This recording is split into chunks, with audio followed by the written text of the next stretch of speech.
Fantastic. Fantastic. Fantastic. Fantastic. Fantastic.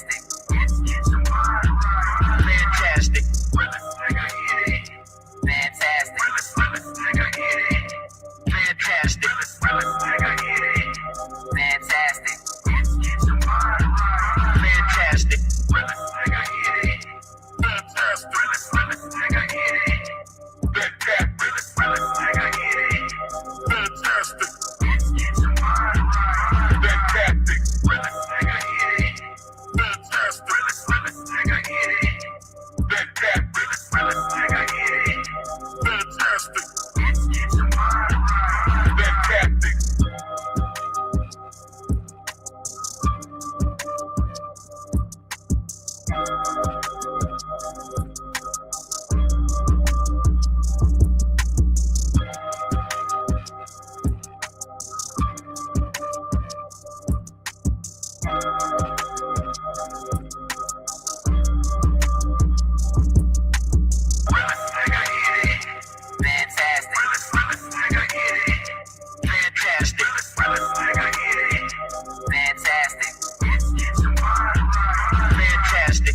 Yo, what up, what up, what up? Y'all don't know the deal, man. Like and share, like and share, like and share, so we can get this thing out everywhere. There's anywhere in the world could be, just so be right here with me, the BABGOG, and I appreciate you for pulling up on me. What's going on, man? Shout out everybody in the building. Hope your Thursday is going well. Okay. Hey, man. You back to it, bro. Open debate night. If you agree, disagree. I'm gonna have a topic, but if you want to debate about anything off topic or whatever, just some random shit, by all means, man, debate. I think conversation needs to be had about a lot of different things, man. People need to learn how to agree to disagree. Look, I'm not. If I don't agree with you, I'm probably never going to agree with you, right? That's why you're on one side of an argument. I'm on the other side, right? So whenever we're having this debate thing, it's not for me to convince you. It's for me to prove that my opinion is better than yours. Just disagree. So just think about this, right? And I don't think people understand this. So if we're just going to disagree, well, we can just say we disagree and not have a conversation. But if we're going to have a conversation about the disagreement, one party is trying to prove to the other party, and especially when you have an audience on YouTube, that their opinion is superior. Again, I don't think a lot of us understand debating, so we see it as a negative thing. We literally do it every day. We literally debate every day. You just don't call it debating. And because black people have not ever been taught the appreciation and the art of debating, oh, it's just pointless arguing. You just arguing and you just this and you just that. Well, no, that's not the case at all. I have a point and I'm trying to prove my point. That doesn't make me a bad person. It doesn't make me, incapable of learning. It doesn't make me any of these things, bro. It just makes me understand how conversations go. You're never going to be able to tell me that LeBron James is a better basketball player than Kobe Bryant. You're not going to be able to do it. I don't care. You can tell me or whatever, but since you're never going to be able to move me from the position, now when you make the claim, are you going to say Kobe better than LeBron? I'm going to say LeBron's better than Kobe, or vice versa, or we just going, because otherwise we should never have the conversation in the first place. You feel me? Yeah, one Kid One. Shout out, man. What's going on, brother? Shout out to One Kid One for the 2. Appreciate you. Throwdown Thursdays, man. It's gonna be my open debate day, man. Open debate. You know what I'm saying? So If you disagree with me, this is where you shall be. Shout out to you, brother, for the 2. Appreciate you. Ain't nothing but some money. Exactly. You're defending your opinion, man. But hey, it is what it is, man. You know, y'all know, those that know, today's the 81 point anniversary. I was able to, get me one of those nice jerseys, you know what I'm saying, in commemoration, but I couldn't get the shoes, so it is what it is. Nigga, you said don't buy no shoes. No, I said don't you, but just buy no shoes. You know what I'm saying? You know what I did today? Again, this is not financial advice, not financial advice, not financial advice. Go check out my community tab. What did silver just hit? Silver just hit another all-time high. Now, I still think they're going to play with it, and they're not going, because today's the what? What's today? 22nd. I don't know if it's going to reach that by then and maintain it. Well, no, we got what? Shit. 9 more days. It'll hit 100 in 9 more days. I'm guessing. Okay. This is not financial advice. But again, people, learn the difference between paper silver, physical silver, and think about what you need in order to get the silver out. That's all I'm going to say. Okay. Not financial advice. Let's get on with the show, bro. So speaking of this, bro, the World Economic Forum is having pretty much like, hey, niggas, this is what's going on. This is the future. And of course, everyone couldn't wait until Donald Trump had to say what he had to say. And listen, man, I voted for Trump, but I'm not a MAGA person. I'm not a pro-Trumper or whatnot, what have you. But I do understand what Donald Trump is and what Donald Trump is trying to do. Okay. And what kills me with this, right? And I was going to do a whole nother thing, but I'm just going to use it on this part first. Put one in the chat if you remember when Marlo met Avon in prison. Excuse me. Put a one in the chat if you remember when Marlo went to go visit the Russian, but he had to talk to Avon in prison. Put a one in the chat. See, hey, see, man, look, man, see that right there. It's crazy talk, but maybe one day me and Little Rock, I had a conversation. If we talking about the true essence of sailoring, if we're talking about the true essence of sailoring, brother, you got that all down. You got that down pat, brother. Yeah, man. So everyone remembers that interaction, bro, to where, hey, man, and don't worry about the fuss of me going at you and you going at me. But fuck them. Was it East Side? Them East Side bitches. Right?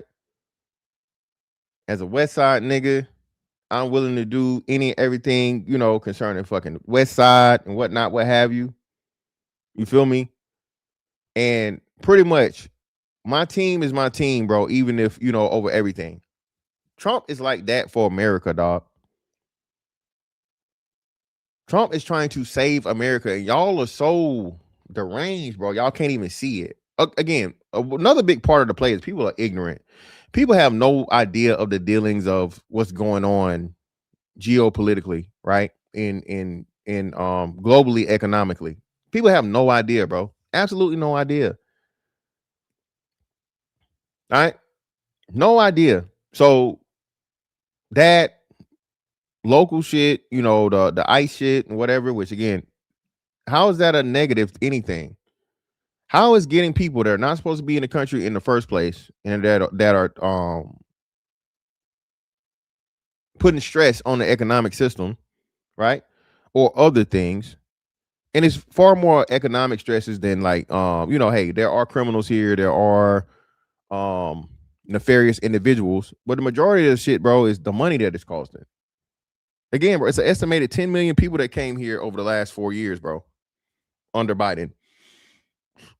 10 years, yeah, man. RIP Clay Davis, man. Shit. You feel me? So once you start understanding this, bro, right? And again, remove your emotions from it. I don't understand why we, specifically black people, have this emotional attachment to politics, bro. Politics is supposed to be not emotional at all. Politics is supposed to strictly be about, hey, I want this, get this done. Okay?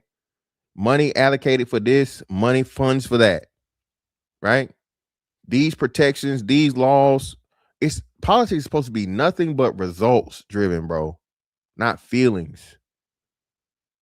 Take your feelings out of it, because at the end of the day, Trump not going nowhere, bro. And this is his last term. You don't get a third term anymore. You don't get a third term anymore. Okay, they're not gonna change that for Trump. So instead of understanding American history, the importance of America on the fucking economy, right? Y'all just complain every day about fucking Trump. Trump. All you gotta hear is Trump. And y'all go berserk. The media is all this bullshit. The media is like, bro, I have never in my lifetime, literally, in what? The first president I remember, I don't remember Reagan, but I was alive during Reagan. But the first president I remember to say that was a president was George Bush, the first George Bush. Then, of course, Bill Clinton. Everyone knew about Bill Clinton, right? Then you had the second Bush, right? So there has never been, even, bro, Bill Clinton was getting head in the fucking Oval Office. Okay? The nigga was getting Lewinsky'd. And they didn't crucify him like this. He was getting Lewinsky. He probably did. Just swallow his kids.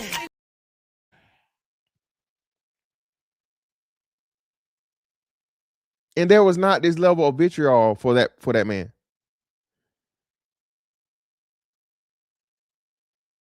Then you had Bush. One of the dumbest, if not the dumbest president ever. Bush too.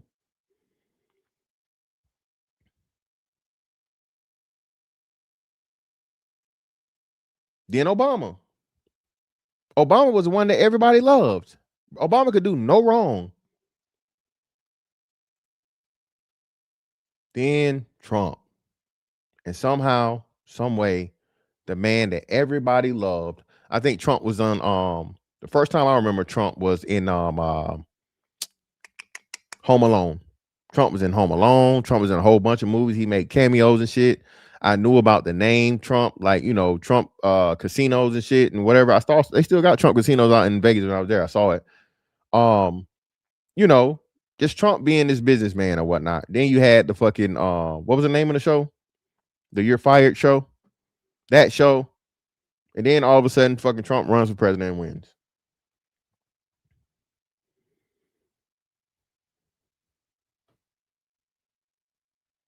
Yep. Everybody loved Bill Clinton. Remember, they said Bill Clinton was the first black president. Appreciate your career. The Apprentice. Black people were calling Epstein Island Bill, by the way.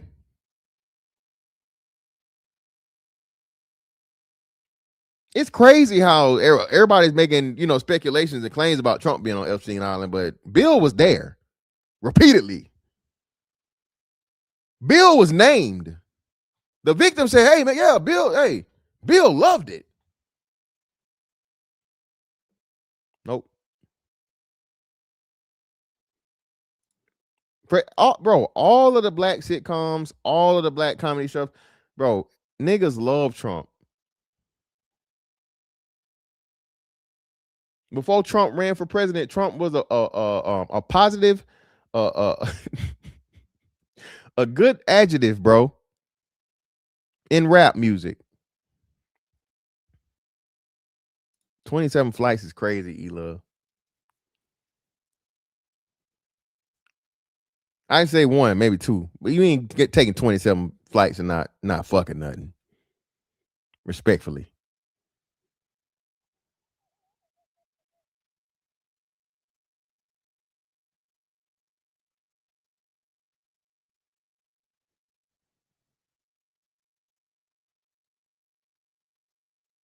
Bunch of them, bro. Everybody love Trump.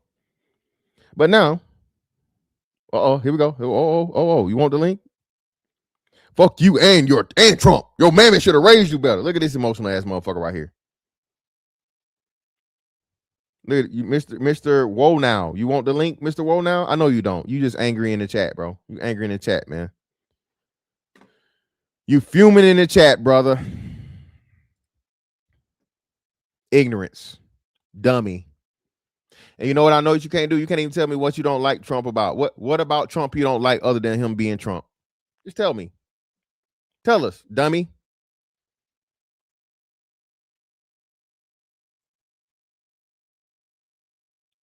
Please tell us. Mr. Whoa now, you dummy. Tell us. Oh, speaking, you ain't said nothing. Speaking facts about what? You said fuck me and fuck my mama.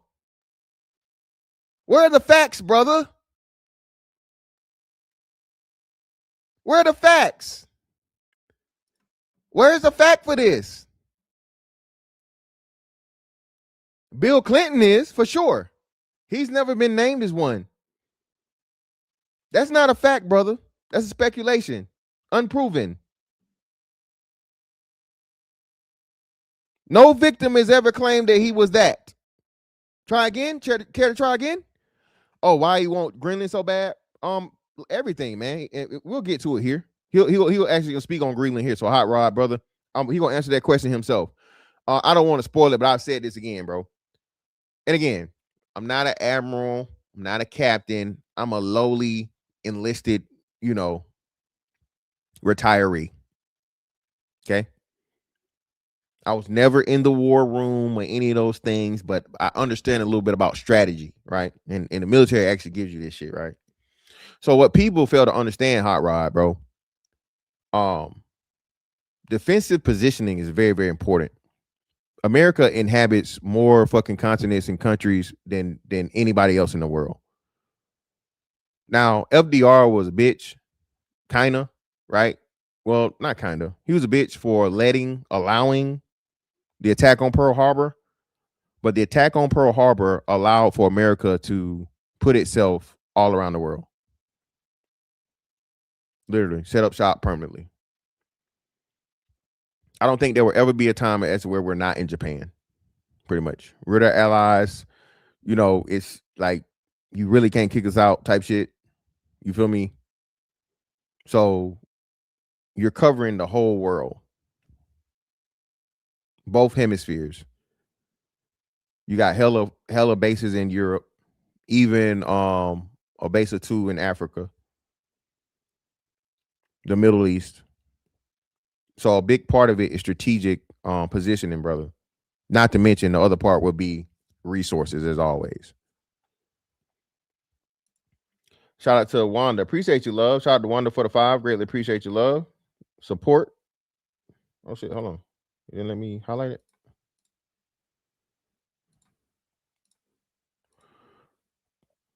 Ain't nothing but some money. Appreciate you, Wanda. Yeah, did this idiot? Oh shit. Hold on, y'all.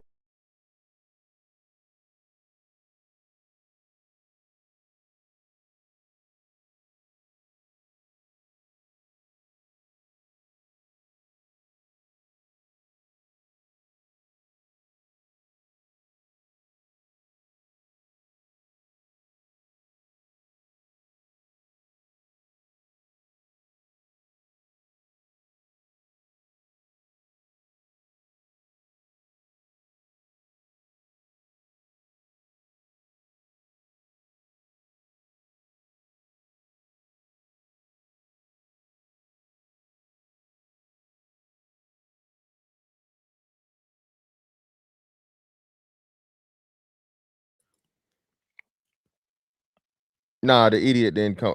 Oh, here we go. Hold on. Yeah, nah, I'm not entertaining this. But anyway, let's get to it, man. Let's get to it. Let's let the president speak for himself. I'm not unmuted him. I muted. I had a phone call.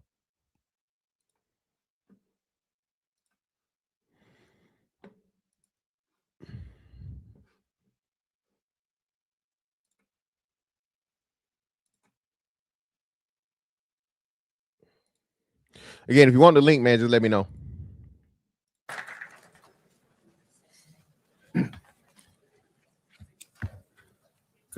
Well, thank you very much, Larry. It's great to be back in beautiful Davos, Switzerland.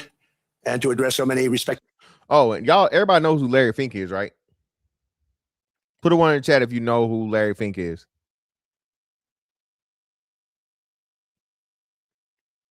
Business leaders, so many friends, few enemies, and all of the distinguished guests. It's a who's who, I will say that.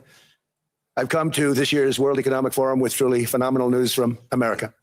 Yesterday marked the one-year anniversary of my inauguration, and today, after 12 months back in the White House, our economy is booming, growth is exploding, productivity is surging, investment is... Hey, well, he gonna get to it, but hey, how much gas were you at? Put your gas prices in the chat, man. I got gas today from Sam's for premium gas for $2.89. I saw premium gas at BJ's. I almost got a damn BJ's membership today. I want to say it was $2.51. Premium gas at fucking BJ's today was $2.51, bro. Put your gas prices. Look. Soaring. Incomes are rising. Inflation has been defeated. Our previously open and dangerous border is closed and virtually impenetrable. And the United States is in the midst of the fastest and most dramatic economic turnaround in our country's history. Under the Biden administration, America was plagued by the nightmare of stagflation, meaning low growth and high inflation, a recipe for misery, failure, and decline. But now, after just 1 year of my policies, we are witnessing the exact opposite. Virtually no inflation and extraordinarily high economic growth. Growth like I believe you'll see very shortly our country has never seen before, perhaps no country has ever seen before. Over the past 3 months, core inflation has been just 1.6%. Meanwhile, fourth quarter growth is projected to be 5.4%, far greater than anybody other than myself and a few others had predicted. Since the election, the stock market has set 52 all-time high records. So that's in 1 year, 52 records, adding $9 trillion in value to retirement accounts, 401ks, and people's savings. People are doing very well. They're very happy with me. Since my inauguration, we've lifted more than 1.2 million people off of food stamps. And after 4 years in which Biden secured less than $1 trillion of new investment in our country, think of that, 1 trillion, substantially less than that. In 4 years, we've secured commitments for a record-breaking $18 trillion. And we think when the final numbers come out, they'll be closer to $20 trillion of investment. Now, again, remember, Trump is a businessman and a great salesman, bro. The Trump brand was just, him personally and understanding business and being able to sell some shit. Again, that's another art that people don't even appreciate it. And remember, if you know, right? America is a what? Corporation. I'll just leave that for that. I ain't gonna get it too 10-4 Tuesday-ish, but America is a corporation. These governments around the world, corporations. So if and when you run them like a business, you will be successful. That's never been done by any country at any time. Not where your bread at? Where the fuck you at? Where a loaf of bread is $10? You in Alaska or you in Hawaii?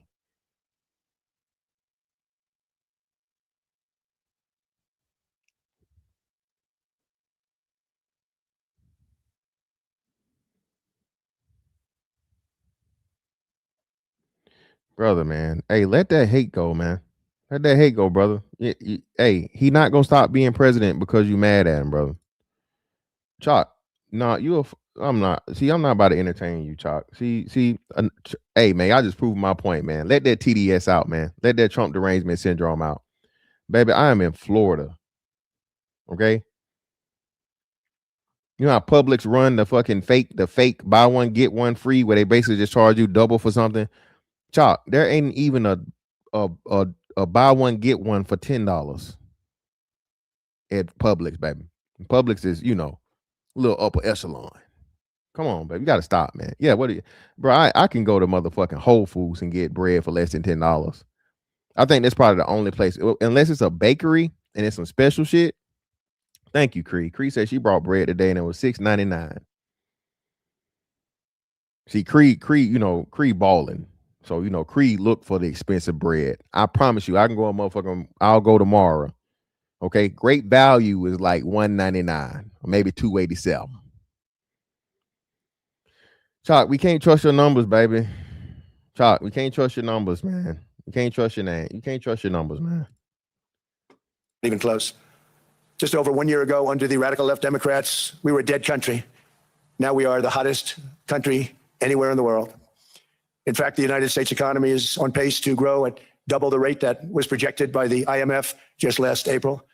And with my growth and tariff policies, it should be much higher. I really believe it can be much higher than that. And this is all great news, and it's great for all nations. The USA is the economic engine on the planet.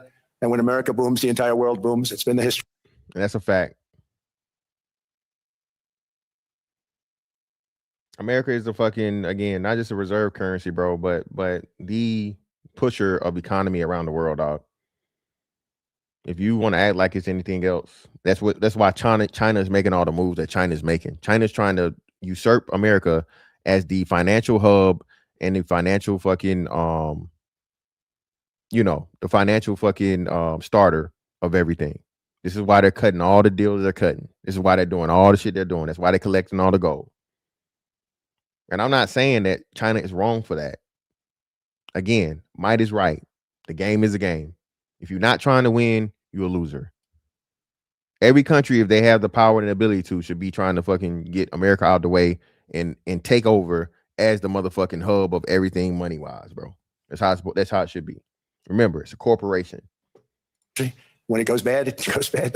You all follow us down and you follow us up. And we're at a point that I don't believe we've ever been. I never thought we could do it this quickly. My biggest surprise is I thought it would take more than a year, maybe like a year and 1 month. But it's happened very quickly. This afternoon, I want to discuss how we've achieved this economic miracle, how we intend to raise living standards for our citizens to levels never seen before, and perhaps how you too and the places where you come from can do much better by following what we're doing, because certain places in Europe are not even recognizable, frankly, anymore. They're not recognizable. And we can argue about it, but there's no argument. Friends come back from different places. I don't want to insult anybody and say I don't recognize it. And that's not in a positive way. That's in a very negative way. And I love Europe, and I want to see Europe go good, but it's not heading in the right direction. In recent decades, it became conventional wisdom in Washington and European capitals that the only way to grow a modern Western economy was through ever-increasing government spending, unchecked mass migration, and endless foreign imports. The consensus was that so-called dirty jobs and heavy industry should be sent elsewhere, that affordable energy should be replaced by the Green New Scam, and that countries could be propped up by importing new and entirely different populations from faraway lands.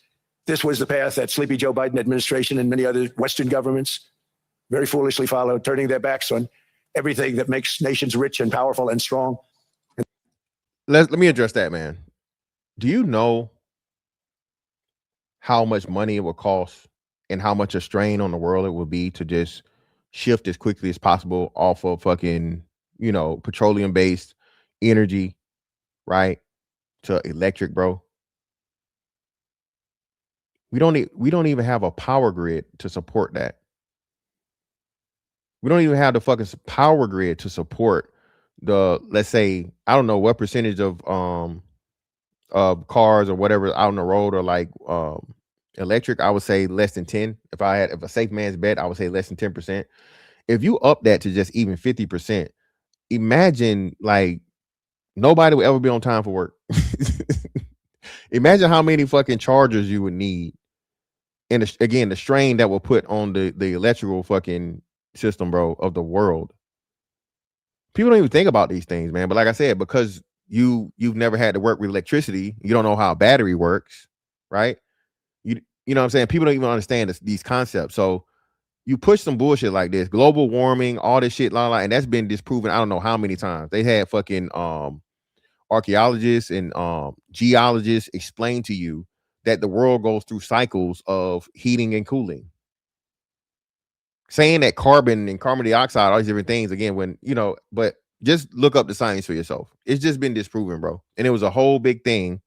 And Biden bought in because, again, if you do that, right, you help get America out of the way even faster. There's so much potential in so many nations. The result was record budget and trade deficits and a growing sovereign deficit driven by the largest wave of mass migration in human history. We've never seen anything like it.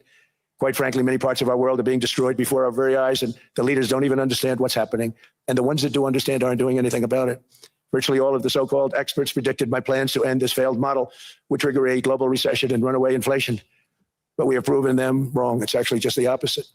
In 1 year, our agenda has produced a transformation like America has not seen in over 100 years. Instead of closing down energy plants, we're opening them up. Instead of building ineffective, money-losing windmills, we're taking them down and not approving any. Instead of empowering bureaucrats, we're firing them, and they're going out and getting jobs in the private sector for 2 and 3 times what they were making in government. So they started off hating me when we fired them, and now they love me. Instead of raising taxes on domestic producers, we're lowering them and raising tariffs on foreign nations to pay for the damage that they've caused. In 12 months, we have removed over 270,000 bureaucrats from the federal payrolls, the largest single-year reduction in government employment since the end of World War II. Nobody thought that was coming, but we had no choice. To make a country great, you can't have all federal jobs. Now, again, that too. All right. I don't think people understand, bro. A lot of the Trump moves that Trump made was to literally save everything, the ship from sinking. 270,000 government jobs, bro. And just like, listen, I'm not saying everybody that work for the government that don't work, that's not military, right? But a lot of people that work for the government don't really work, bro. There were literally people, bro, that were under government contract and they just sat in the office all day and had nothing to do.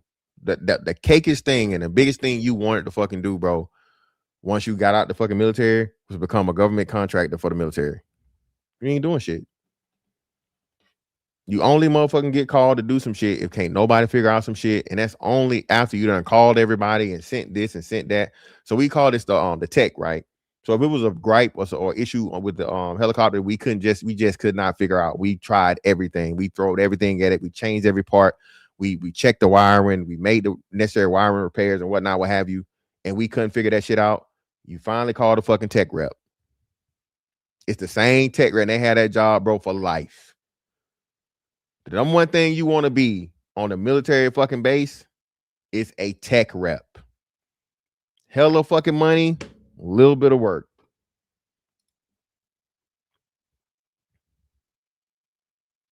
Making off like a fat rat. Not to mention, more likely than not, you know what I'm saying? At that level, you're retired. There's some onesie twosies here where a motherfucker probably didn't retire and they got that job. But for the most part, if you get that tech rep job, like the top tech rep for the fucking base or for the region, you don't retire, bro. So you collecting your pension, you collecting your disability, and now you making 100+ K, you know, sit in the office and, you know, help a motherfucker out if you need to help them.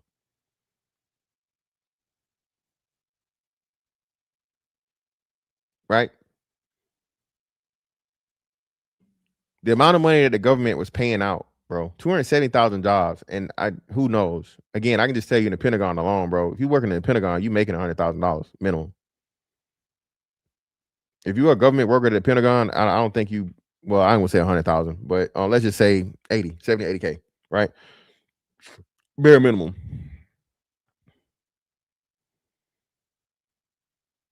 America was bleeding from the fucking inside, bro. That was an internal injury. Oh, well, hey, stop the bleeding, remove the fucking what's the name.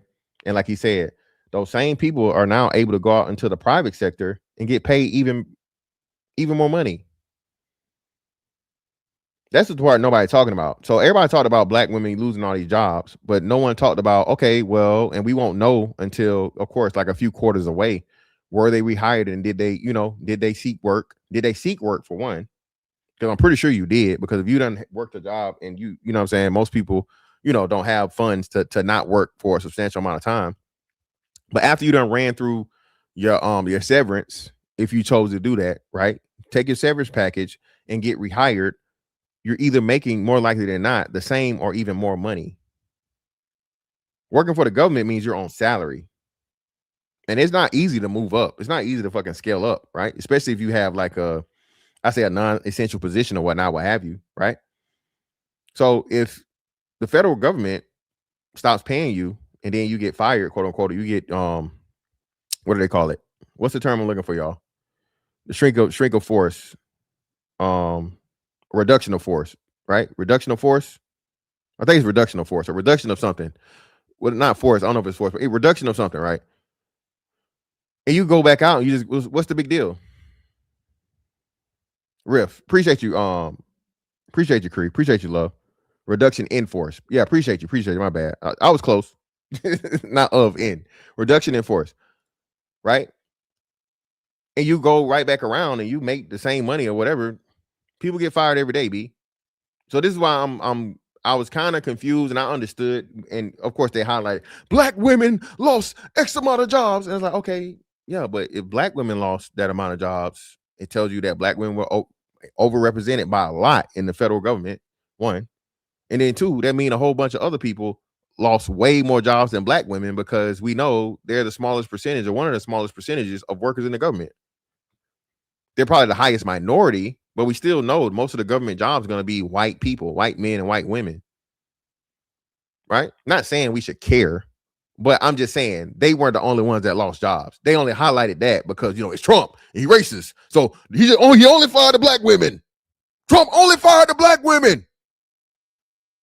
No white women, no white men got fired. No, they got fired. We just didn't care.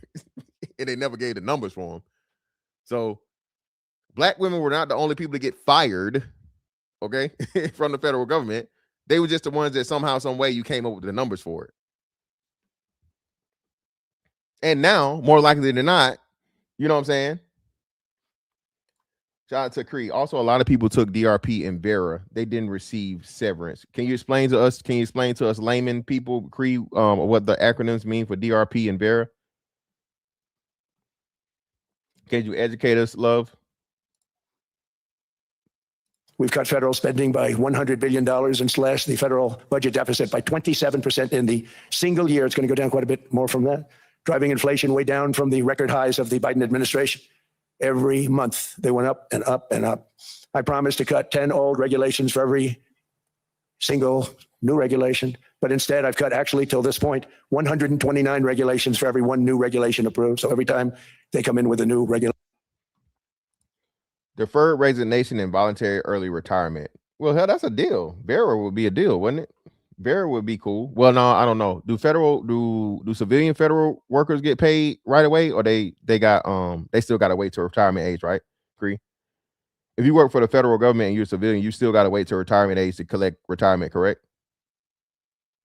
Yeah, I know, UFO kamikaze, but again, you know, to boost up the racism thing, they only reported the black women. You feel me? They only reported the black women getting fired and never looked at it. You feel me? Oh, so they got to wait till retirement age. That's what I thought. Okay. So, yeah. But even still, like I said, so that's still a guaranteed retirement there, right? Early retirement, and you can still go out and get another job. So it's nothing lost. We do at least 10, but so far it's averaging out to 129, if you can believe it. In July, we passed the largest tax cuts in American history, including no tax on tips, no tax on overtime, no tax on Social Security for our great seniors. That's another huge thing, bro. That's 90% of the fucking workforce, bro. Well, I don't want to put a number on it, but I'll say it's a substantial number of people, bro. How can you hate Trump if you work overtime? The nurses should be fucking jumping for joy. If you're a nurse, how you gonna fucking hate Trump? If you're a person that works substantial overtime, and I think it's a free 13,000, I want to say. If you are a person that works for fucking tips, this is why it's emotional. There's no logic behind it. He's actually doing something for the people. Remember, that's a promise he made. He kept it the first year. And that was last year. Retroactively back. Trump came in the door, said, hey, I said tax on tips. We're going to do tax on tips. It got passed after the first of the year, but we retroactivated it back to the fucking first of the year, bro. How can you be mad? An extra $13,000 in your pocket? Some people probably don't even meet the threshold. Who can't take an extra $13,000? I'll take it. If you don't need an extra $13,000, give it to me. That Shadow Dragon, that's what I'm saying. The man, so much of the shit he said he was gonna do that he did, and I'm just like, but again, you know, Trump. Like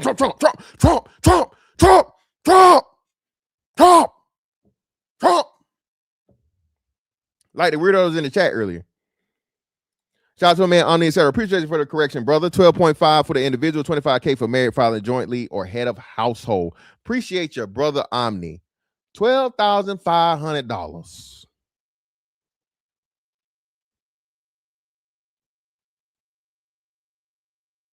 Tax-free money. That ain't something you hear often in fucking civilian world too.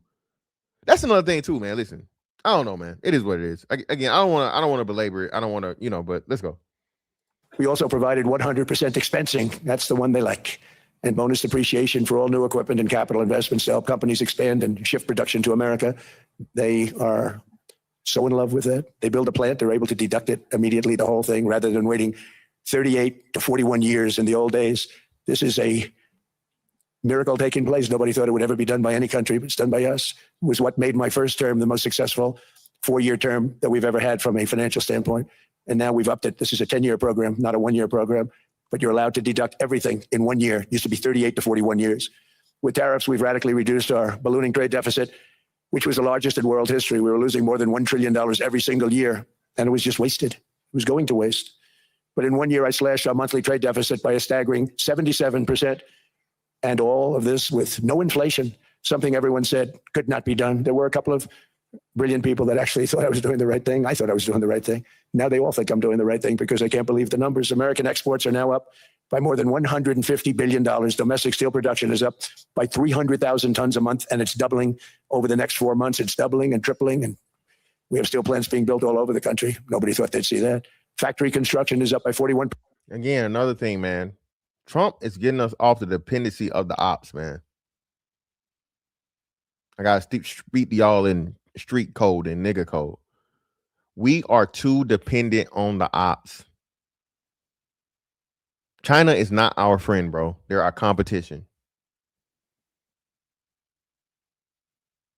You can't have things that you need for your country to run to be dependent on your ops. It don't make sense.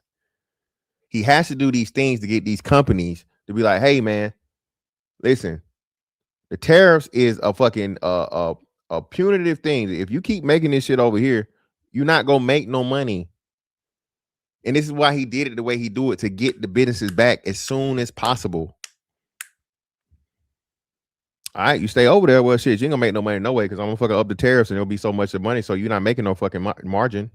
It's gonna cost you too much money to even get it in the country to sell it, and people not gonna buy that shit. People not gonna buy it. If you shipping your fucking your cars, right? American made company, you shipping your cars back in here, and it has a $10,000 increase, and I can just buy another the car that's the same price and then have the fucking tariff hike. What car am I buy? What car am I gonna buy? Everybody keeps on, it gets passed on to the consumer. Okay, and the consumer fights the tariffs. If that's the case, you just don't buy that product. You buy something else. You buy something. The tariffs are even incentive for you. Well, hey, this motherfucking bread just went up fucking 50%. The shit was $5 yesterday. Next month it's fucking $7.50. Fuck that bread. I'm gonna buy the bread that's still $5 or buy even cheaper bread. That forces that company to be like, well, shit, man, we losing money. Either you stop shipping the bread here altogether, or you bring the motherfucking bread back to this motherfucker and you make it here.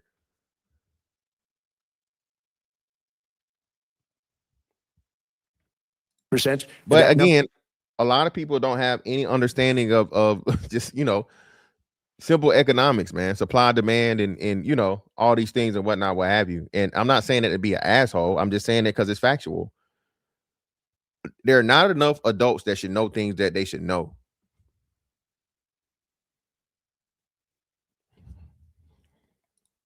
You gonna starve, or you gonna eat it?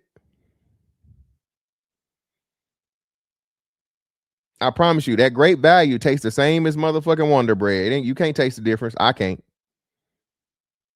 When I used to eat it, it ain't what you come to find out. It's all made in the same factory a lot of the times.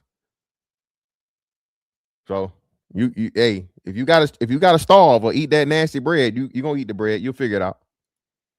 Put some butter on it. Put some syrup on it. Put some syrup on that bread. You'll be all right. Is really going to skyrocket right now because that's during a process that they're putting in to get their approvals, and we've given very, very quick, fast approvals. In the process, we've made historic trade deals with partners covering 40% of all U.S. trade. some of the greatest companies and countries in the world. We have countries as our partner too. The European nations, Japan, South Korea, they're our partners. They've gone into massive deals. Remember, man, hey, if you disagree and you think that Trump is just this horrible person or whatnot, what have you, I'm going to open it up all together. But, hey, I will drop the link for you right now. Just ask for it, man. You got to get your Trump TDS off, man. Trump. You just want to argue with me about Trump, man, go right ahead, man. We ain't got to wait. But just so you know, if you want the link, let me know. With us, especially on oil and gas. And these agreements raise growth and cause stock markets to boom, not only in the U.S., but virtually every country that came to make a deal. Because, as you've learned, when the United States goes up, you follow. It's really become a staple. In America, I've stopped the nation-wrecking energy policies that drive up prices while sending jobs and factories to the world's worst polluters. They are indeed polluters. Under sleepy Joe Biden, new domestic oil and gas leases fell by 95%. Think of that. And they wonder, why was gasoline going up so fast? The gasoline actually topped $5 a gallon, in some places $7 a gallon, and more than 100 major power plants were violated. Sorry for not being on camera, man. I have a question for you. Go ahead. Remember when we were doing the show, me, you, and Angry Man, and I was saying Trump is in the Epstein files and is probably implicated, and me and you agreed that if the names came redacted, you would switch our position and finally concede that he actually is what we say that he would. A few months later, the list came out and the names were all redacted. People had to go through everything and anything and do like was bad redacted and all, and his name was there 200 and something times in the names 600 and something times just on the redacted parts that they released. Did you change your position? The names weren't. What are you saying? Some of the names were redacted. Some of them weren't. You saying his name was redacted? Absolutely. So how do you know? That's what I'm saying. So they released the unredacted because the one? FBI redacted the names wrong. The FBI redacted the names in the way that you could copy paste and put it on another link, and you could see below the redactions. So they basically did a bad job redacting, and we found out that they actually redacted his name a bunch of times. On that day, we agreed. On that day, me and you agreed. I said, you said, if you show me that, hey, if you show me that, I'll be right back. Hey, fantastic. You know, I'm the captain of the receipts. Let me go. I'll just show it to me. Because I seen, I don't know why they would redact his name and they had Melania on there or Malaya. Absolutely. One. So I'm going to bring you the timestamp where we agreed upon that, and I'm going to give you what happened with the files, and let's see if you concede. But again, it was you. You said it. Easy win today. Fetty was right. I'll be right back. Yeah, just show it to me. Yes, sir. Shut down by incompetent people that had no idea what the hell they were doing. Under my leadership, U.S. natural gas production is at an all-time high by far. U.S. oil production is up by 730,000 barrels a day. And last week we picked up 50 million barrels from Venezuela alone. Venezuela has been an amazing place for so many years, but then they went bad with their policies 20 years ago. Now, again, you about to give a lot of history on this shit that most people don't know, right? People forget. America set Venezuela up. Okay? America set Venezuela up, was working with Venezuela, was cool with Venezuela. Venezuela flexed America. Flexed and finessed. All right? Oh, are you serious? Yo, it's gonna hit 100. It's gonna hit 100. Hey man, I'm mad. One of these fucking what's the name? They ain't sent me my fucking silver yet, bro. Motherfuckers have not sent me my goddamn silver. And I know what they're gonna try and do. They're gonna try to be like, oh, we can just refund your money. No, bitch, I want my motherfucking medal.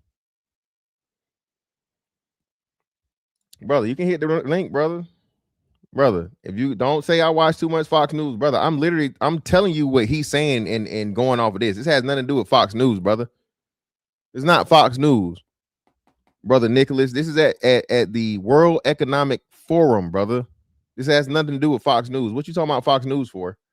Everything I'm saying is verifiable. Now, anyway, as I was saying, this Venezuela shit, bro, again, it's people don't understand history and don't know the role that America has played and fucking stepped in and saved a lot of these people or set a lot of these people up for success, bro. And you didn't have people enforcing and getting some get back. Trump's all about, hey, motherfucker, pay me what you owe. Again, America's a corporation. If a motherfucker owe you some money, right? Or you help a motherfucker start a business and they motherfucking cut you out the business, you can come back later and get your motherfucking your cut of the business. You're not gonna get it if you can do it. Come on, man. What we talking about, man? He said Fatty is right. They redacted Trump's name, but there was nothing incriminating, just flight logs, contact information, etc. So it's all left up for debate. Oh, okay. So he was definitely on there and they redacted his name. Yeah, that seems suspicious. So Fatty, you're right. You ain't even gotta come back up. If Shadow Dragon is saying that's indeed the thing, I really haven't seen it. Because when I saw the initial thing, I saw Melania Trump, and they of course made points about that. But I don't know exactly if Melania is there, it's like if Melania is in there, of course Trump is in there. But then I guess it's up to question if it's malicious or not. So I don't know. So Fatty, you're right. You're right, bro. It was a great country, and now it's got problems, but we're helping them. And those 50 million barrels, we're going to be splitting up with them, and they'll be making more money than they've made in a long time. Venezuela's going to. That's another thing too. Everybody, they're stealing the resources. They're taking advantage of Venezuela. Do you understand what they did in fucking Venezuela for the last? The people weren't getting shit. Yo, what up? Okay, so you conceded on that? No need, because I was compiling. Yeah, that was right. He said he verified and said that's what it is. Like I said, I wasn't doubting that you said, but no, I know. I just want to say something about the Venezuela. What do you mean by business partners? America funded fucking Venezuela 20 years ago, bro, to help get their economy going, and especially with the oil shit. They flexed them and pushed them out of the fucking the thing. What's the dude name? The not Che Rivera. What was the big dude that's on all the fucking? You're talking about not Hugo Chavez. Chavez, right? Yeah, but what is not United States business partner is ExxonMobil. Well, even still, ExxonMobil it was still through America, Fatty. Come on, don't. Why are you doing the bidding? Why are you doing the bidding of private companies? So if Apple falls out to Cambodia, you go over there and you take that shit because Apple has a problem with Cambodia. This is an ExxonMobil problem. This is a brother. No. This is a BP. No, you go see the contracts. The contracts was not with the United States government. Was with American companies. Yeah, it's a United States company that a United States had to make and clear the what's name and give them the authority to even do the shit, right? To do the deal, and then you get them to set you up, and then you force them out. Yes, and like you said, the corporate. Hold on, just let me finish. So the corporation don't have no fucking military. The corporation don't have no fucking war. So it's the easiest flex ever. That's like me and you. That's like me and you doing a deal, right? And you know the person that I send for on behalf of me to do the deal, you can whoop them. So you let them do everything, cool, fine, whatever. Get your bitch ass out of here. They can't fight you. So what? So now it's on me to do something about it. You feel me? And like you said, your point though, to your point, Fatty, it's shaky because that's a private corporation. So can I stand up for can I as America use all my force and all my fucking what's the name on behalf of a private corporation? You shouldn't, because you don't have all that smoke to even take care of your own people. Like, think about it, right? Fantastic. The United States is fighting an illegal war and kidnapping and invading a foreign country in the name of ExxonMobil. It's not in the name of Fantastic. It's not in the name of Shadow Dragon TV. They're spending millions of dollars to go ahead and do something that is literally against every single country on the planet. Go and kidnap and take that man because of drugs, when they don't even do that shit to Mexico. And they're taking in the name of ExxonMobil. Like, this proves what we're talking about. The United States government works for private companies and private lobbies. They don't work for the American people. And you know what's actually messed up? Even worse? Go ahead. it works for the American people too. But hold on, so let me address that, right? So Mexico's next, by the way. Mexico's next because a lot of people don't know Mexico's only And Greenland. And Greenland too. Use the same excuse, right? For whatever, right? For that. Because they got a lot of silver down in Mexico. So that's another thing too. The resource is a big thing. So Venezuela don't only have oil. Venezuela got a lot of gold reserve, right? So to your point though, right? Well, it's questionable. It's not a quote unquote right or wrong. It's questionable. So if you're liberating a people from a dictator, from an evil dictator that are making the people starve and making the people not be able to fucking, making the fucking country destitute, well, you're liberating people. Now, I know, Fatty, that liberating the people is a crock of bullshit, right? I understand that totally and wholly. So why you say the crock of bullshit? well, hold on. It's because it's still for the greater good. So if I remove one fucking dictator and I help myself and help a people, an entire country of people in the same process, no harm, no foul. Everybody wins. Sure. So again, Trump said it clearly. We're going to take the oil and we're going to keep it. This is not about freeing people. You're not going to sell we are freeing and pushing democracy around the world. And once again, I'll repeat it. And this is actually the fucked up part. Imagine going around the world and free the Vietnamese and free the Afghanis and free the Iraqis and free the Iranians and free all the countries. And you don't have the same smoke for your own people. How can you go and save Argentinians? How can you go and save Venezuelans when you don't save your own people? And you know why they actually are going to save Argentina and they're going to save Venezuela? Resources. Venezuela, because of the oil, has nothing to do. Like, they don't care about the people in Skid Row or in Kingston. They don't care about the average consumer, literally can't afford in rent and all that. But they care about Argentina because a bunch of tech billionaires invested so much money in Argentina that if their country economy goes belly up, they will lose billions, if not trillions of dollars.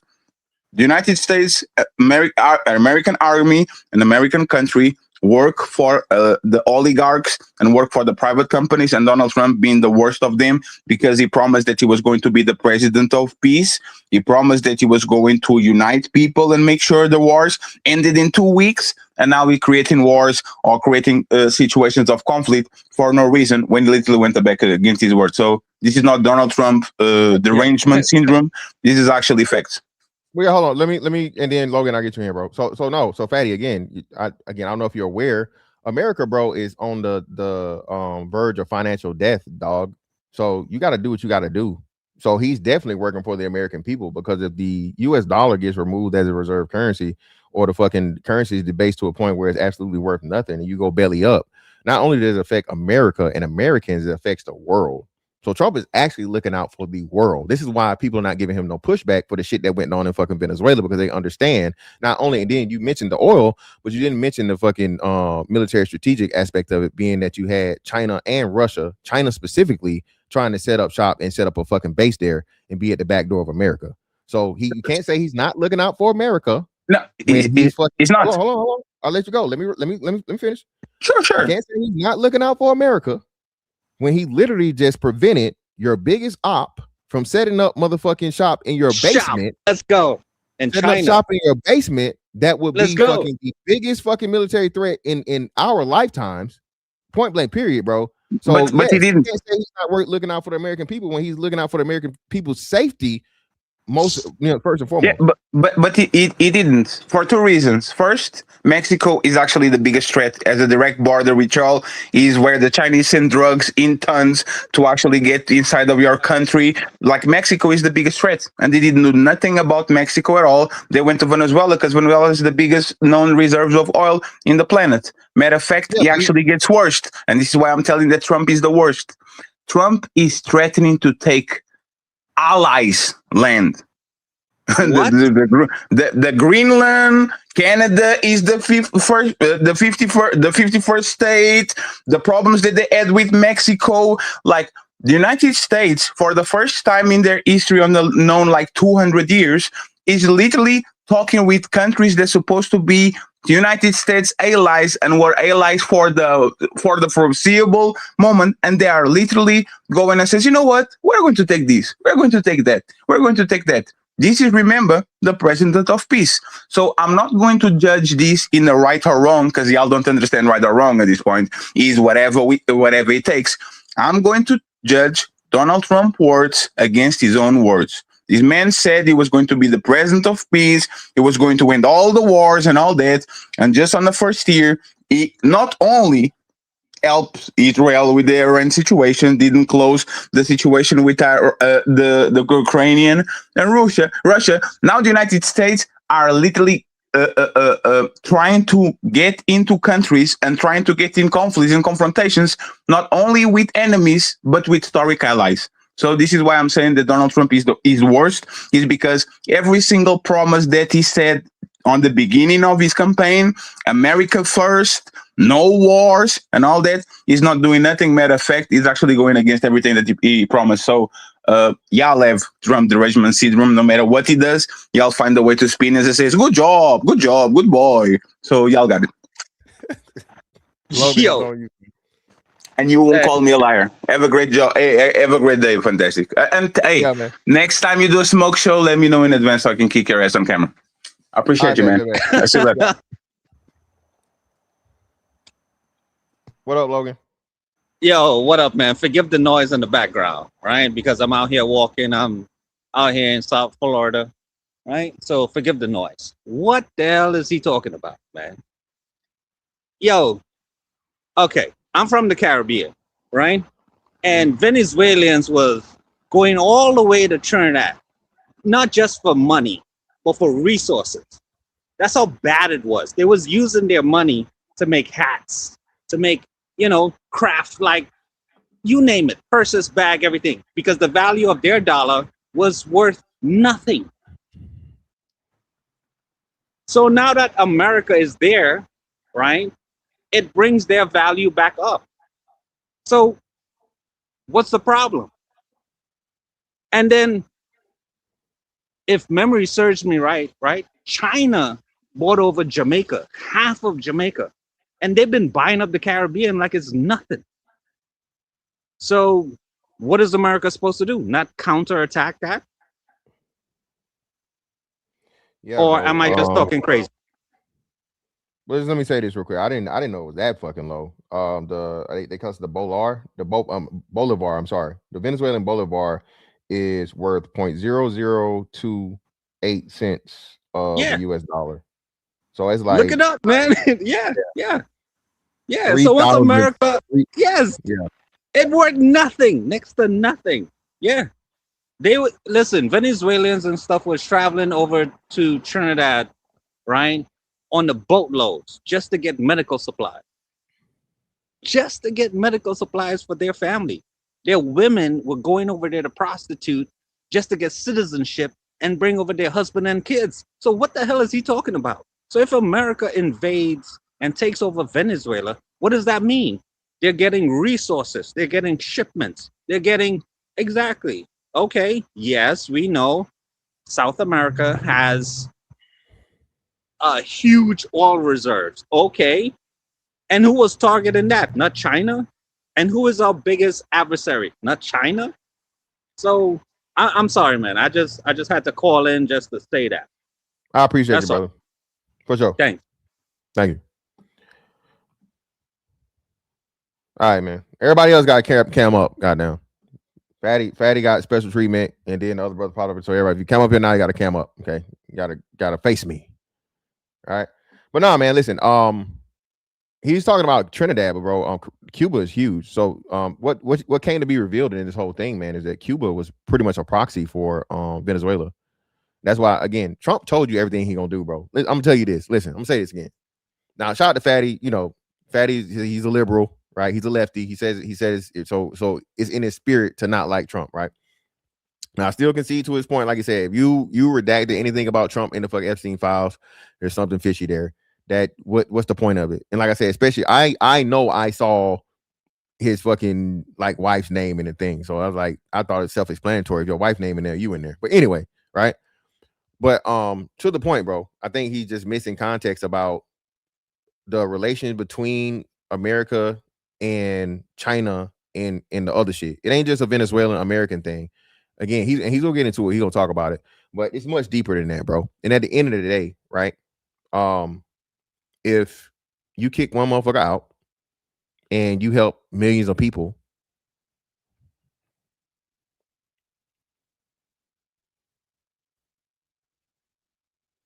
there are right or rights and wrong or wrongs.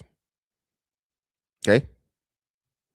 I just don't think this is, it may be wrong, but not wronger or wrongest. I'm just saying, if it helps more people out than it hurts, man, it works. They do fantastically well. We appreciate all of the cooperation we've been giving. We've been giving great cooperation. Once the attack ended, and they said, let's make a deal. More people should do that. But Venezuela is going to make more money in the next 6 months than they've made in the last 20 years. Shout out to Trump. That's the most important thing. Again, the money.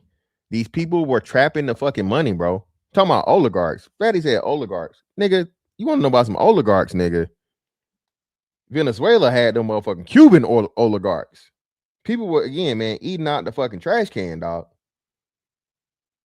Okay? Eating out the trash can and catching motherfucking, eating out the trash can and catching the fucking, you know, the dogs and the cats. They're really eating the dogs and eating the cats in motherfucking Venezuela, bro. That's real shit. That's how bad it was.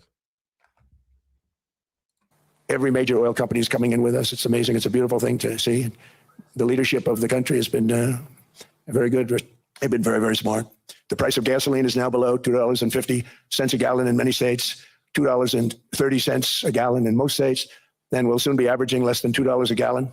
In many places, it's already down even lower, $1.95 a gallon. Numerous states are at $1.99, numbers that nobody has heard for years. Actually, since my last administration, we got it down to around those numbers. I've signed an order directing and approving. Again, how are you not helping the American people if I know for a fact gas was well into the $3 and I want to say $3.50 at some point before election year. So of course, for one, Biden fucked up because he dug into the fucking oil reserves immediately as he got into office to fucking, you know, to flex the numbers, right? To bring the gas prices down. But after those oil reserves started getting fucking shaky, the shit shot right back up to motherfucking damn near $4. Okay? Damn near $4, bro. That would have been Biden's second year. And that shit sat there for quite some time because they did the same thing coming up to the election year to, you know, get a perception of dropping gas prices so he could get reelected, or Kamala, right?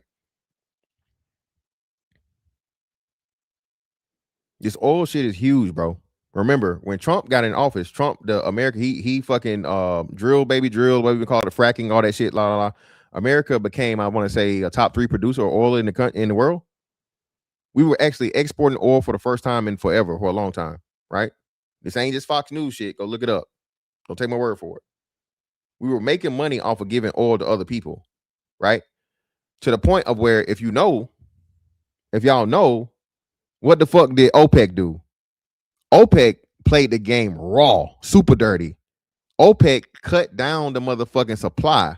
OPEC said, oh, y'all want to make oil? Shit, fuck it. Everybody else gonna feel it. OPEC cut the motherfucking oil supply, bro, for the work, for what they was fucking sending out, exporting to force the fucking gas price back up, dog. Again, I don't dick ride Trump. I don't whatever, bro. I follow the world economy and shit, bro. I'm really fucking looking at what the fuck going on out here.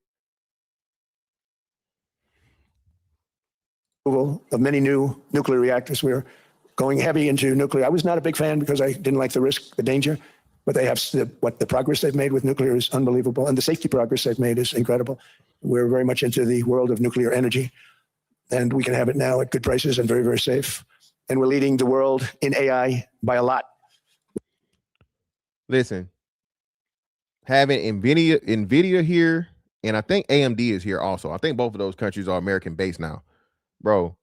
Again, people not even looking at the control of industry and just how important that shit's gonna be. AI, robotics, some of the biggest hubs of that shit is gonna be coming out of America. This robot shit and this AI shit, bro, is gonna be huge. So having that home base here, and mind you, I know they got robots and shit over in China and Japan, right? Not saying they don't, but Tesla, We're leading China by a lot. I think President Xi respects what we've done, in part because I've allowed these big companies building these massive buildings to build their own electric capacity. They're building their own power plants, which when added up is more than any country anywhere in the world is doing. I read recently. again, I don't like this because this comes into some motherfucking iRobot type shit. Okay. This is where we start getting into the Terminator and the tinfoil hat shit, because now you're giving these companies the power to create their own grids and their own fucking AI fucking personalities and shit. And I think that's where we shit gets scary. The fucking resistance gets built and shit. I told y'all, I believe Elon Musk is a fucking genius. At the same time, I believe fucking Elon Musk is the fucking greatest villain in human history. I think Elon Musk will play a big part, if not the single solitary first shot across the bow for the ending of fucking humanity. I can do both. Motherfucker smart as hell. Real good. You know, business wise, tech wise, all this shit, whatnot, what have you, right? And I know, I don't know, man. To say that fucking Elon Musk is like not smart is just crazy. I know Elon Musk doesn't do everything himself. Okay. He has a team, he has very intelligent people working for him and shit like that, right? But even being people don't even understand the level of that. Finding talent is a fucking it's a gift, man. Understanding talent, recognizing talent is a gift within it. So Jerry West, bro, one of the greatest GMs, probably I would say the greatest GM of all time. Okay. Same thing with Sam Presti for OKC. Sam Presti's a hell of a fucking GM. To be able to fucking scout talent and put the shit together, you know what I'm saying? That way to make it work over time, if you understand, you know, trust the process for real, if you would say, right? That's a real what's the name thing. It's like the Henry Ford model. They were saying Henry Ford was sitting down with a whole bunch of people or whatnot, what have you, and you know they were asking him questions and shit, and he constantly kept bringing people into the room like to answer the questions. Well, they like, well, Henry Ford's not really that smart. He's not that good of a businessman or whatever. He's not intelligent. He's not this. He's not that. He's not that. He's like, well, shit. What I need to be that for if I can just pay somebody that knows how to do it. If I see that he's good at his job, I know he's better at it than me. Shit, I ain't got to learn how to do it. I can just pay him and he'll do it for me.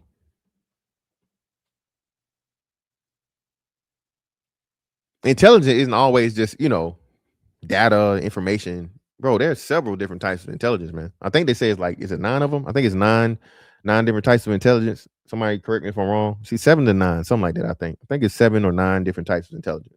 An article in the Wall Street Journal that China's creating so much energy, and they are, got to hand it to them, but we're creating as much or more, and we're letting them do that. I'm very proud of it. It was my idea. I said, you can't create this much energy. We needed more than double the energy currently in the country just to take care of the AI plants.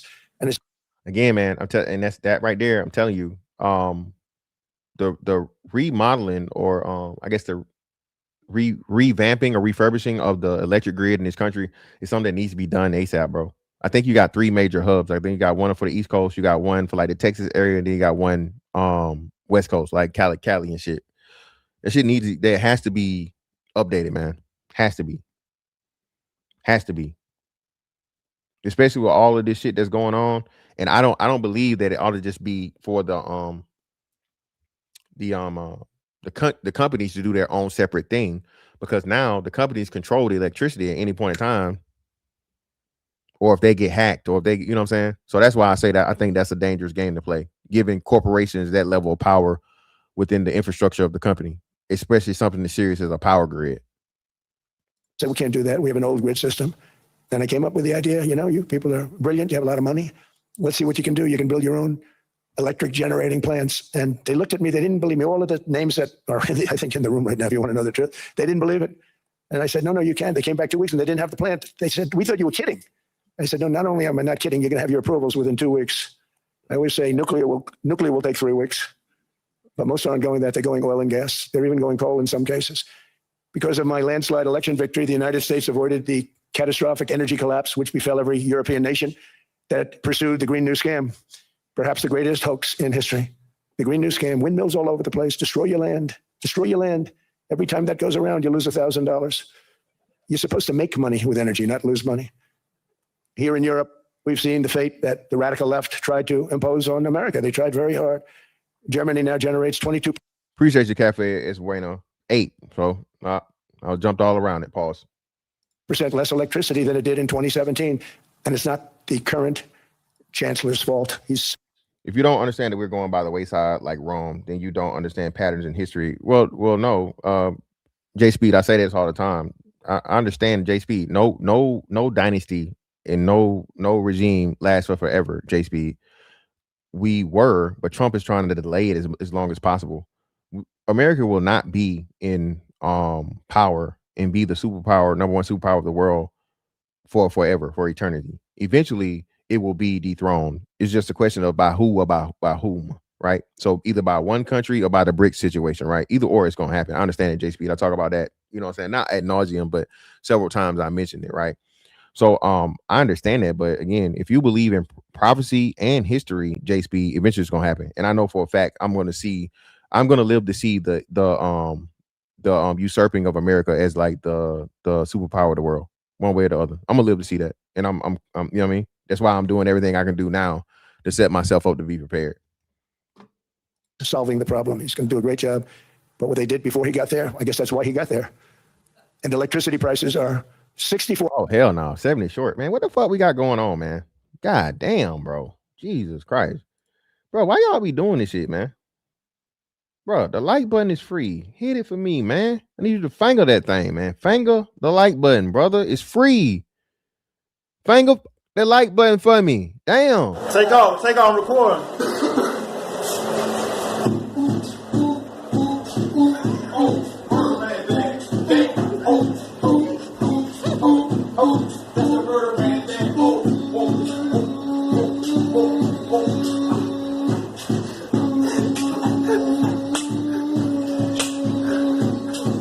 Real more shit, man. That's why more bodies, man. Done more bodies right now, man. That real more shit, man. G up in the building, man.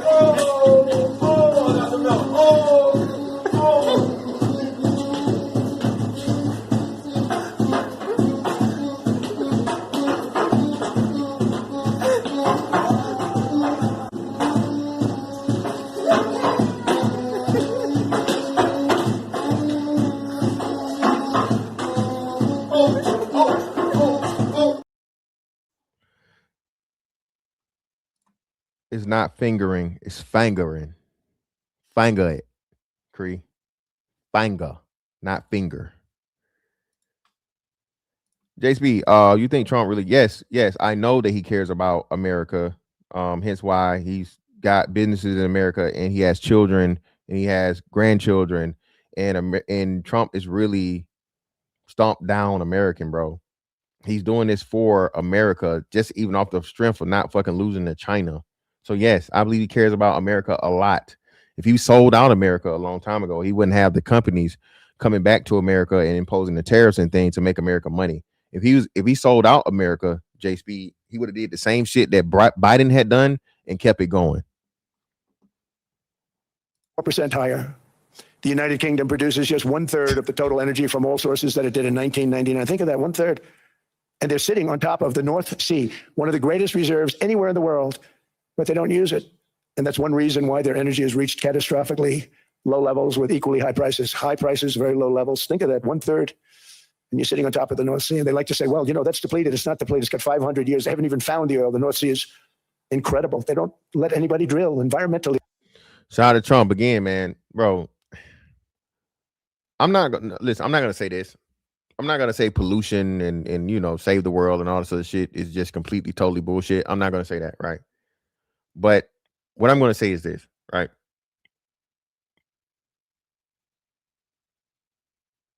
The earth is very, very adaptive, right? Extremely adaptive.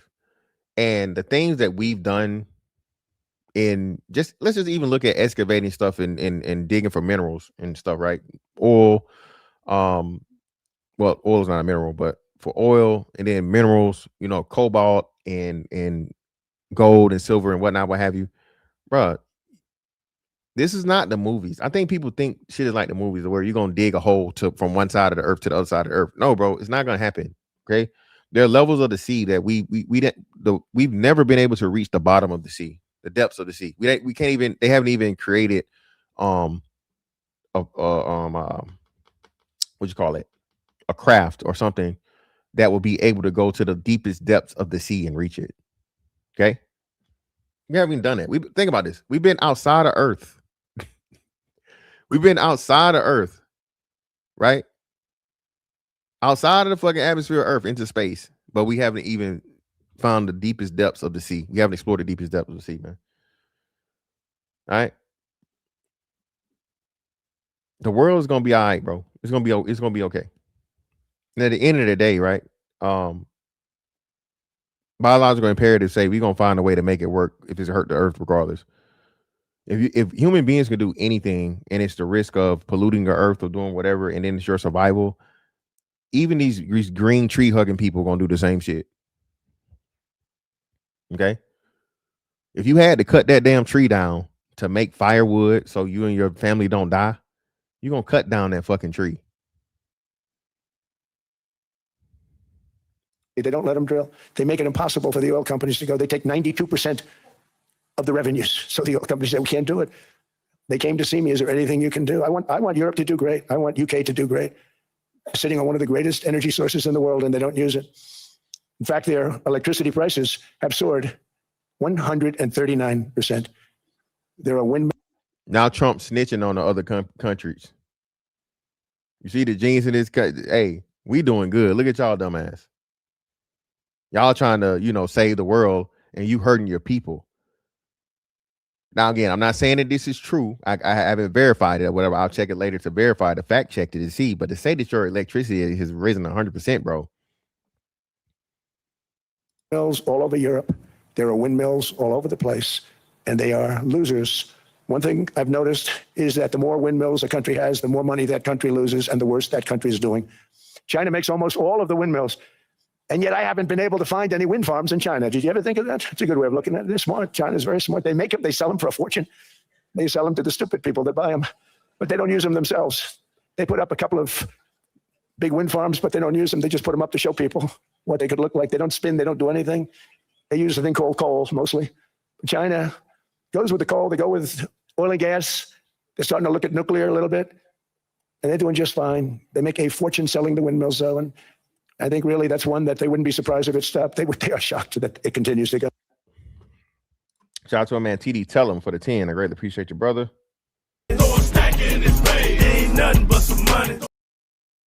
Made me think of an old Transformers episode where the Decepticons dug to the core of the earth, almost exploded. They had to get devastated to stop the drill and save the earth. Yeah, man. I'm thinking some cartoon shit going on, man. Appreciate you, brother, for the 10. They were very friendly with me. They're shocked that people continue to buy those damn things. They killed the birds. They ruin your landscapes. Other than that, I think they're fabulous, by the way. Stupid people buy them. The consequences of such destructive policies have been stark, including lower economic growth, lower standards of living, lower birth rates, more socially disruptive migration, more vulnerability to hostile foreign adversaries, and much, much smaller militaries. The United States cares greatly about the people of Europe. We really do. I mean, look, I am derived from Europe, Scotland and Germany, 100% Scotland, my mother, 100% German, my father. And we believe deeply in the bonds we share with Europe as a civilization. I want to see it do great. That's why issues like energy, trade, immigration, and economic growth must be central concerns to anyone who wants to see a strong and united West, because Europe and those countries have to do their thing. They have to get out of the culture that they've created over the last 10 years. It's horrible what they're doing to themselves. They're destroying themselves. It's beautiful, beautiful places. We want strong allies, not seriously weakened ones. We want Europe to be strong. Ultimately, these are matters of national security, and perhaps no current issue makes the situation more clear than what's currently going on with Greenland. Would you like me to say a few words of Greenland? I was going to leave it out of the speech, but I think I would have been reviewed very negatively. I have tremendous respect for both the people of Greenland and the people of Denmark, tremendous respect. But every NATO ally has an obligation to be able to defend their own territory. And the fact is, no nation or group of nations is in any position to be able to secure Greenland other than the United States. We're a great power, much greater than people even understand. I think they found that out 2 weeks ago in Venezuela. We saw this in World War II when Denmark fell to Germany after just 6 hours of fighting and was totally unable to defend either itself or Greenland. So the United States was then compelled. We did it. We felt an obligation to do it, to send our own forces to hold the Greenland territory, and hold it we did at great cost and expense. They didn't have a chance of getting on it, and they tried. Again, history. If it weren't for us, y'all wouldn't even own the shit. And you're not using it. So you're welcome. And being that you're not fucking using it, let us have it. Now he went away again. That's another thing too, man. Everybody understands who Trump is by this time, right? Trump is boisterous. Trump is like, hey, you know, all the attention. Trump is like, hey, I'm going to start out outrageous. I'm going to go high, and then I'm going to temper down as I need to temper down. That's what's worked. It works. Can't say no matter how you feel about it, it's what works. Hey, listen, you don't do it my way, it's going to cost you. It's going to cost you. And understanding that you can't beat me up. So what you going to do? Denmark knows that. We literally set up bases on Greenland for Denmark. We fought for Denmark. We weren't fighting for anyone else. We were fighting to save it for Denmark. Big, beautiful piece of ice. It's hard to call it land. It's a big piece of ice. But we saved Greenland and successfully prevented our enemies from. Yeah. So that's the thing too, to where I remember they was telling me how Greenland, it was named Greenland to fool the fucking Vikings or whatever, right? Because, you know, Iceland is very nice and Greenland is full of ice. I think that's how the saying goes, right? Iceland is very nice and Greenland is full of ice. So they named it Greenland so the people would go there and try to attack some shit or take some shit over, right? When there was nothing to really do. It was like pretty much inhabitable because it's so, like I said, it's so close to the Arctic Circle. Gaining a foothold in our hemisphere. So we did it for ourselves also. And then after the war, which we won it big. Without us, right now, you'd all be speaking German and a little Japanese, perhaps.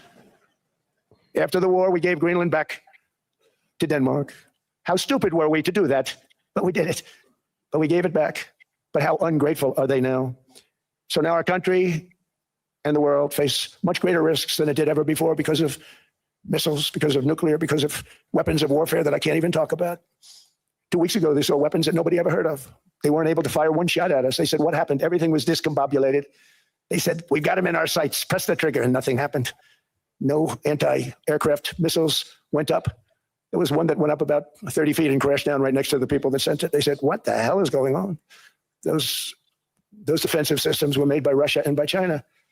So they're going to go back to the drawing boards, I guess. Greenland is a vast, almost entirely uninhabited and undeveloped territory, sitting undefended in a key strategic location between the United States, Russia, and China. That's exactly key strategic location, bro. Location. It ain't just business, bro. Location is most important in war. Okay. Location is most important in fucking military strategy. Y'all hate Trump so much, bro, and not understanding or not seeing and trying to play the fair game or acting like whatever.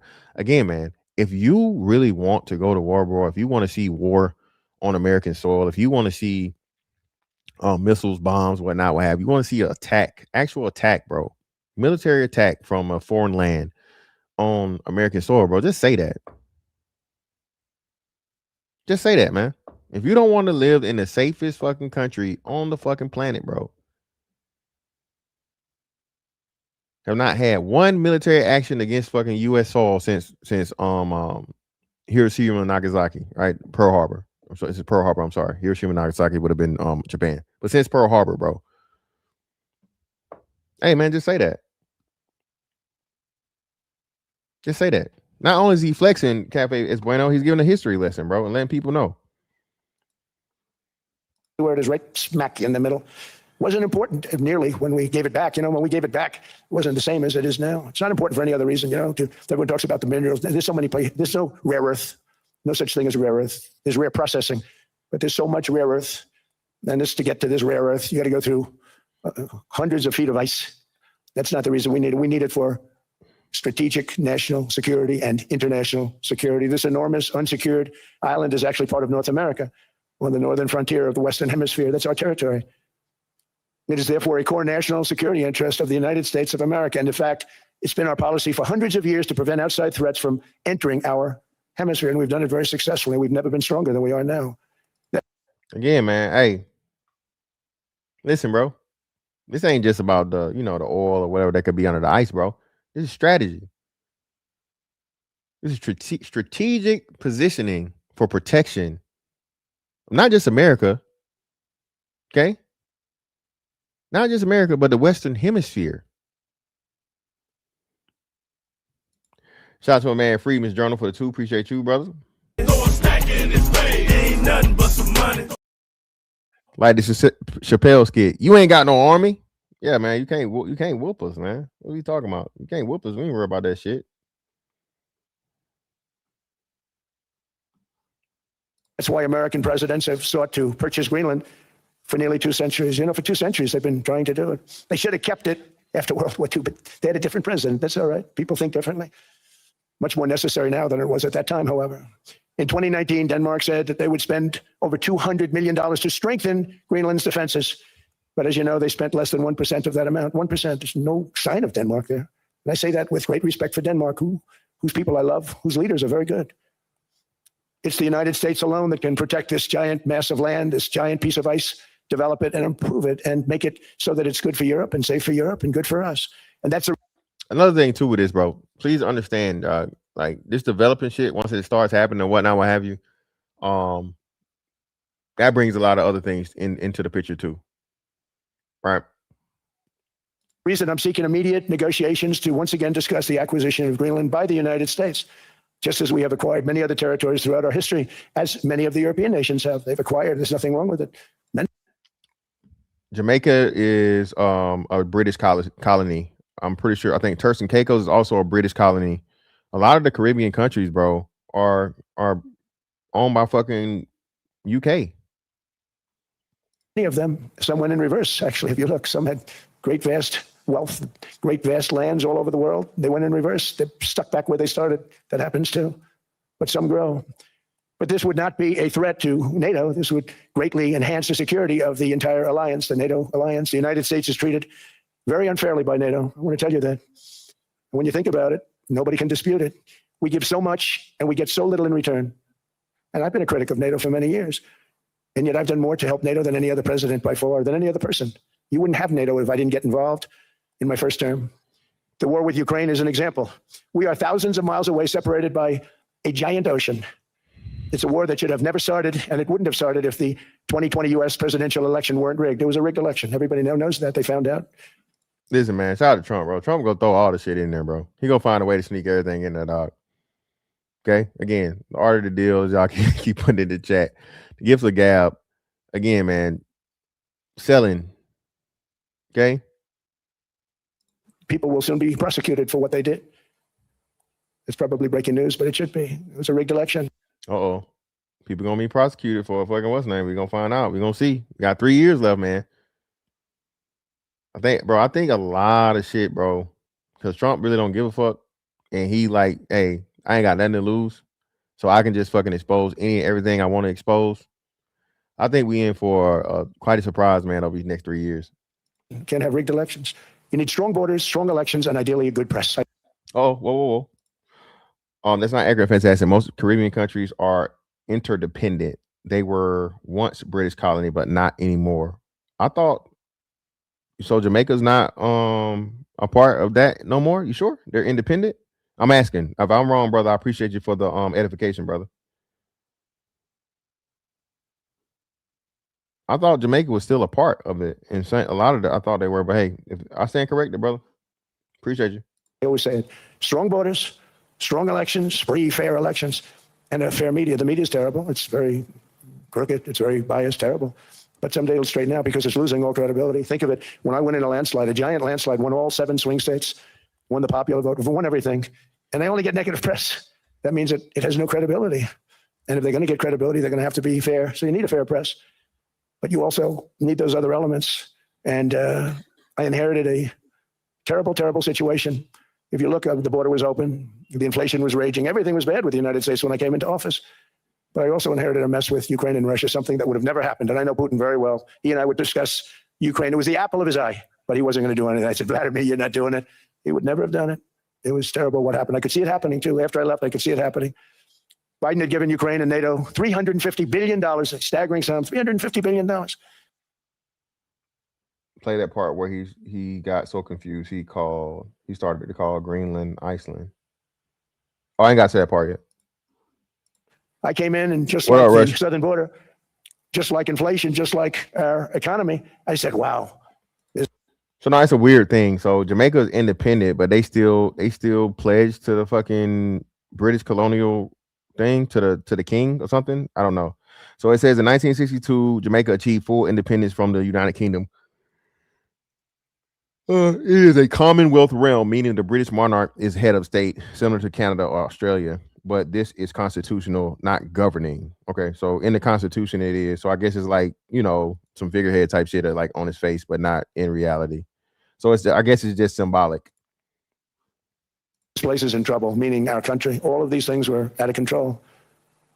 But the border was out of control. We fixed it with the strongest border anywhere in the world.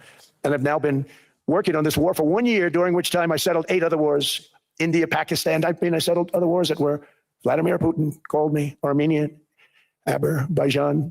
He said, I can't believe you settled that one. They were going on for 35 years. I settled it in 1 day. And President Putin called me. He said, I can't believe I worked on that war for 10 years trying to settle it. I couldn't do it. I said, do me a favor, focus on settling your war. Don't worry about that one. What does the United States get out of all of this work, all of this money, other than death, destruction, and massive amounts of cash going to people who don't appreciate what we do? They don't appreciate what we do. And again, Trump has had smoke with NATO because, like he said, you're not doing your fucking job. We carrying all the fucking load. We the bully. We got to fix the shit, and we got to pay for everything. What part of the thing is that? How that makes sense?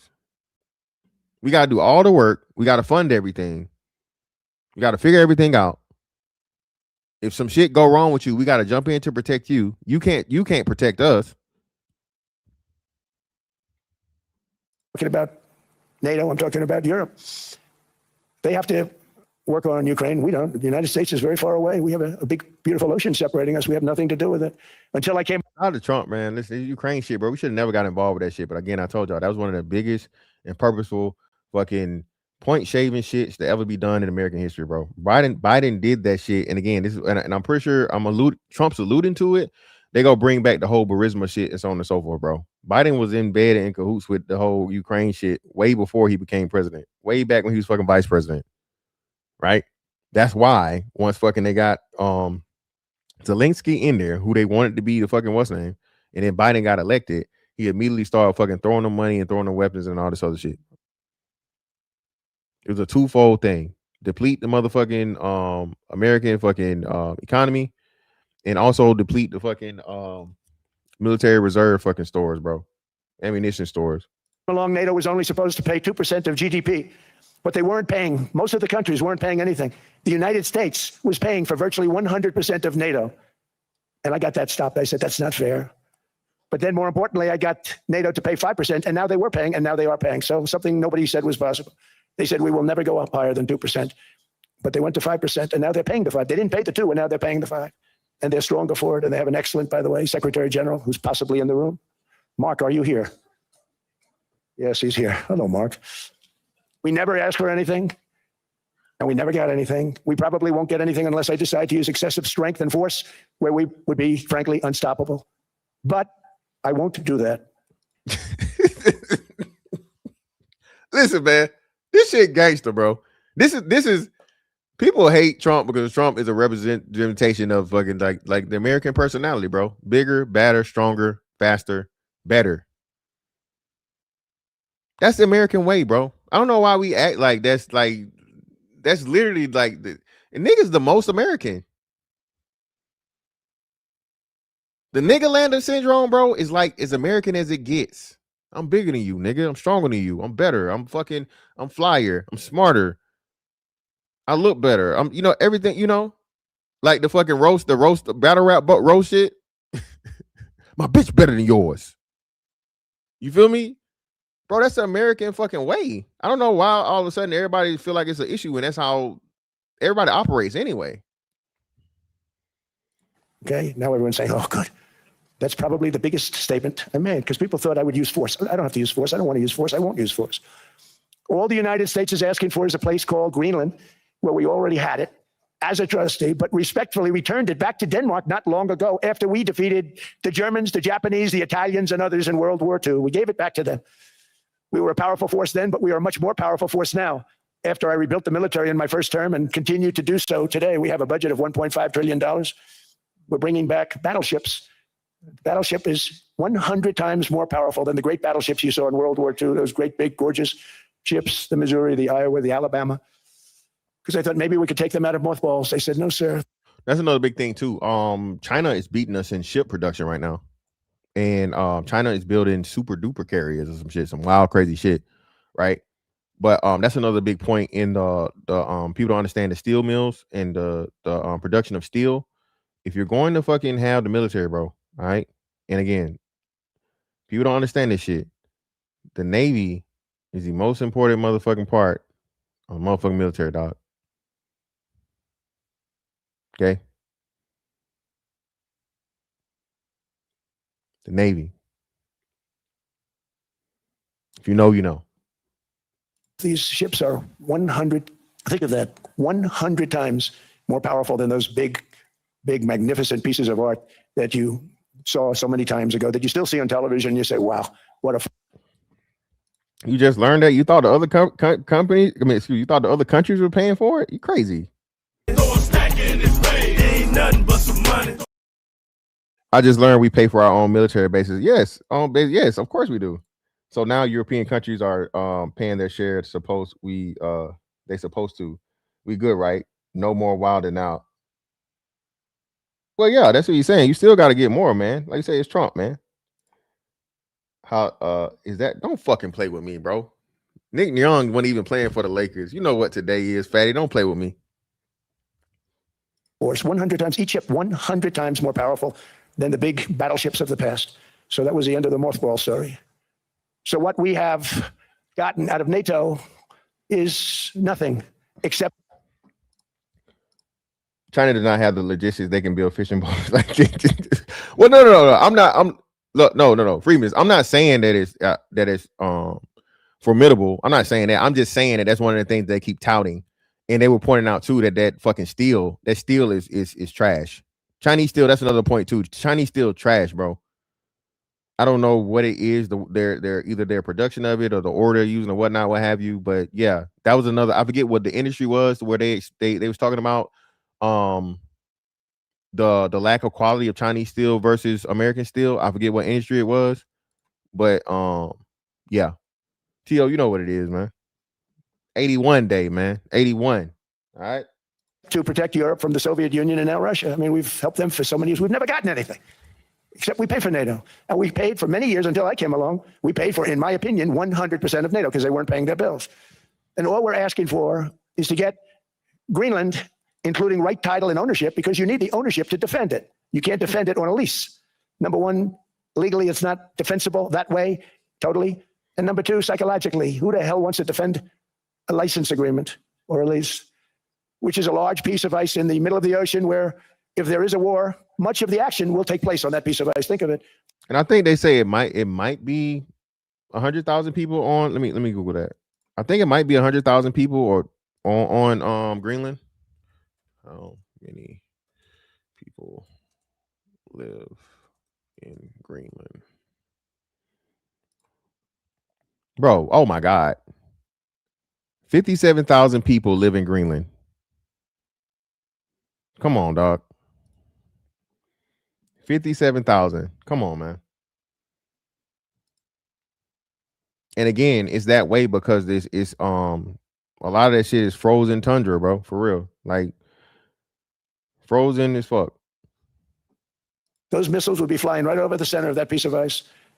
All we want from Denmark for national and international security and to keep our very energetic and dangerous potential enemies at bay is this land on which we're going to build the greatest golden dome ever built. We're building a golden dome that's going to, just by its very nature, going to be defending Canada.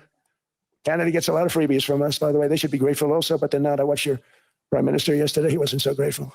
But they should be grateful to us. Canada Canada lives because of the United States. Remember that, Mark, the next time you make your statement. Again, yo, listen, man. Hey, man, people like, bruh, talking shit is American, bruh. Talking that shit, bro. Throwing a slick jab in there. You know, friendly shit. It ain't nothing malicious. Bro, that's the American way.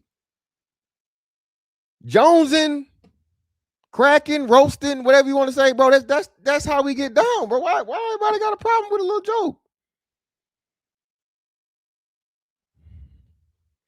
Again, another thing too. Canada's the same way, man. Canada's so close to, again, you know, Arctic Circle, whatnot, what have you, so far up north that very, very little of it is fucking inhabited, bro. Dog. Most of fucking Canada is not habited. You know what I mean? So yeah.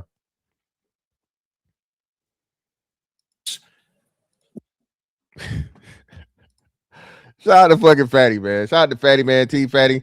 With the 50 ball, man, putting the motherfucking club soda on it. $25,000 alpaca. You block that shit. Right. You don't rubble. Put the club soda on there.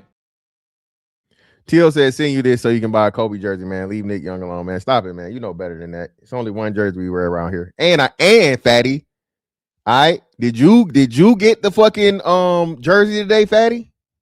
Mr. fucking funny man? Huh? Did you get the fucking Kobe jersey that came out today, nigga? What we did for Israel was amazing, but that's nothing compared to what we have planned for the United States, Canada, and the rest of the world. We are going to build a dome like no other. We did it for Israel. And by the way, I told Baby, stop taking credit for the dome. That's our technology. That's our stuff.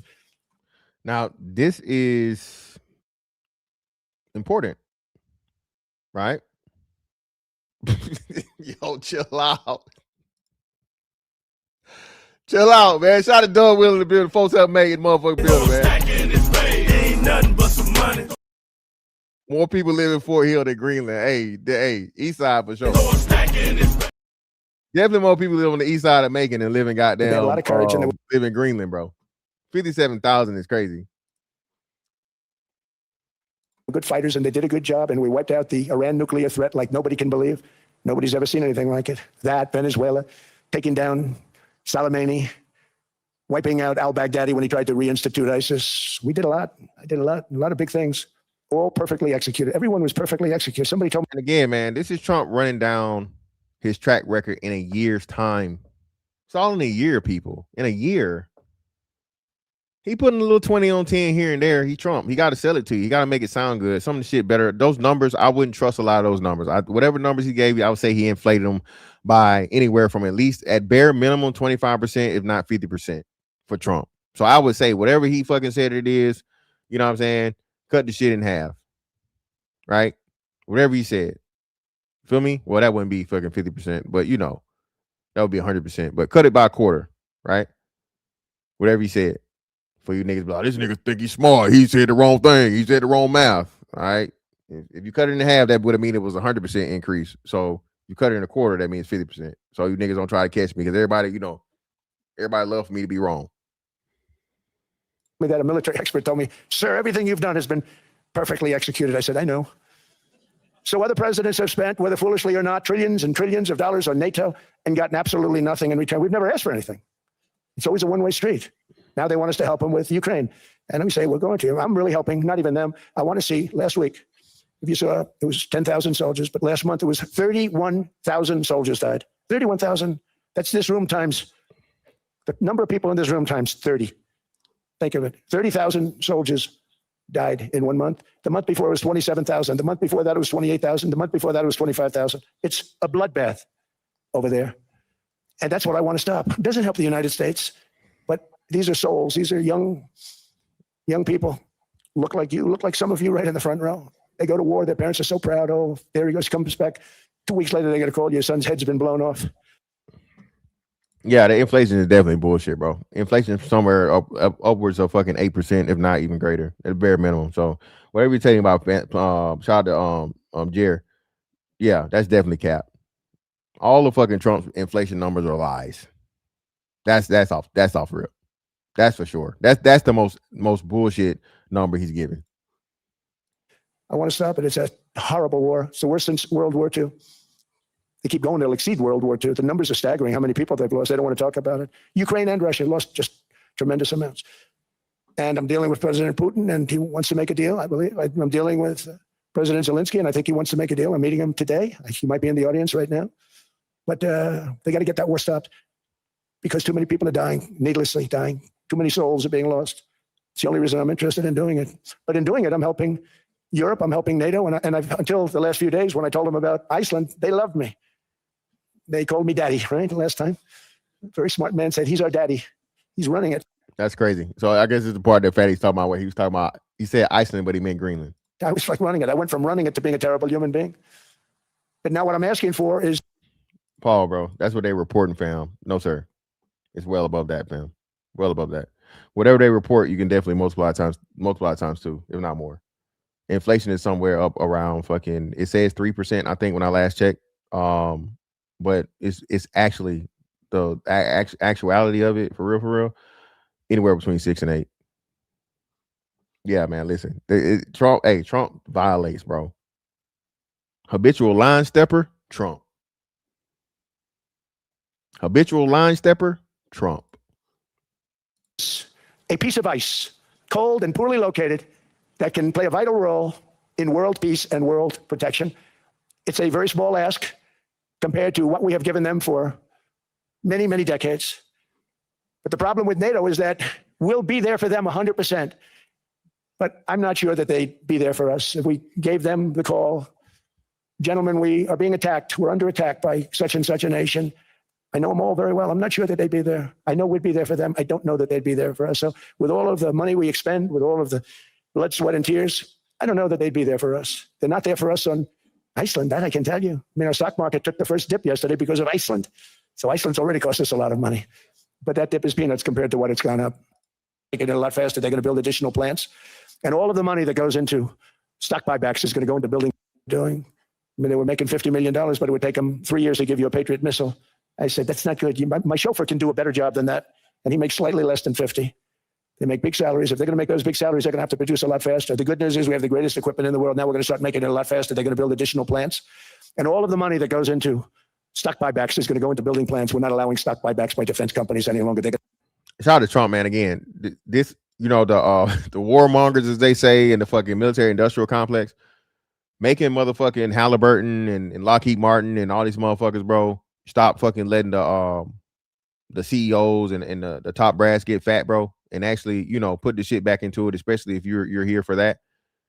Yeah, bro. No. Now again, he's saying it. I don't know if it's in practice yet. It remains to be seen. But in theory, him saying that is very important. Him saying that is very, very fucking important and impactful. Like you said, man, they take their time building these weapons and these different things and whatnot. And this is another thing I'll tell you too, right? So my first command was NRL, Naval Research Labs, right? They would literally test different things that Lockheed Martin and all these other different companies were trying to sell to the Navy or to the military, right? So and those contracts, bro, crazy.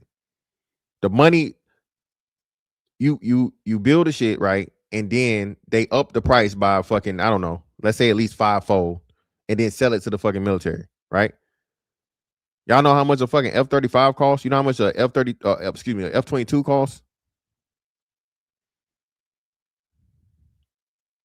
Right now, they're trying to figure out, or they're working on the newest helicopter, right? Because the airframe, I think you get a 20-year run on the airframe, right? Once they start making them, you get like a 20-year run, and then you're supposed to fucking retire them, right? Or when you retire them, basically you strip them down, you take all the fucking important mission essential shit out of it, whatever. And you just leave the frame somewhere in the graveyard, as we say it, right? The boneyard. I'm sorry, and then you sell some of the old airframes and shit to the other countries, i.e., I don't know who has F-15s, but whatever fucking Middle Eastern country has F-15s and shit now, right?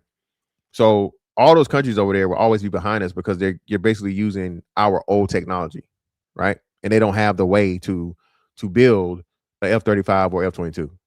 Okay, we talking like air combat, bro. It's not even close. Nobody's even close, bro. I don't even, to be honest with you, I don't even know why why we keep making new shit. The F-18 by itself was crazy. Oh, that's another thing too I meant to say, right? So everybody talks about how undetectable in supersonic missiles and shit. Bro, if you knew like the jamming capabilities and whatnot, what have you, and you're trying to fucking you're trying to send something again, like I said, over the entire Pacific or Atlantic Ocean. There's so many different things, bro. Options when we're talking about anti-air and anti-missile defense, dog. All right, you get a motherfucking F-18 within the right motherfucking route or the right distance of that shit, bro. It may be capable of fucking jamming the signal in it and just making the shit fall out the air. This ain't what this is why I say, you know, this military shit gives you a whole different lens and a whole different understanding when you start talking global defense and shit, right?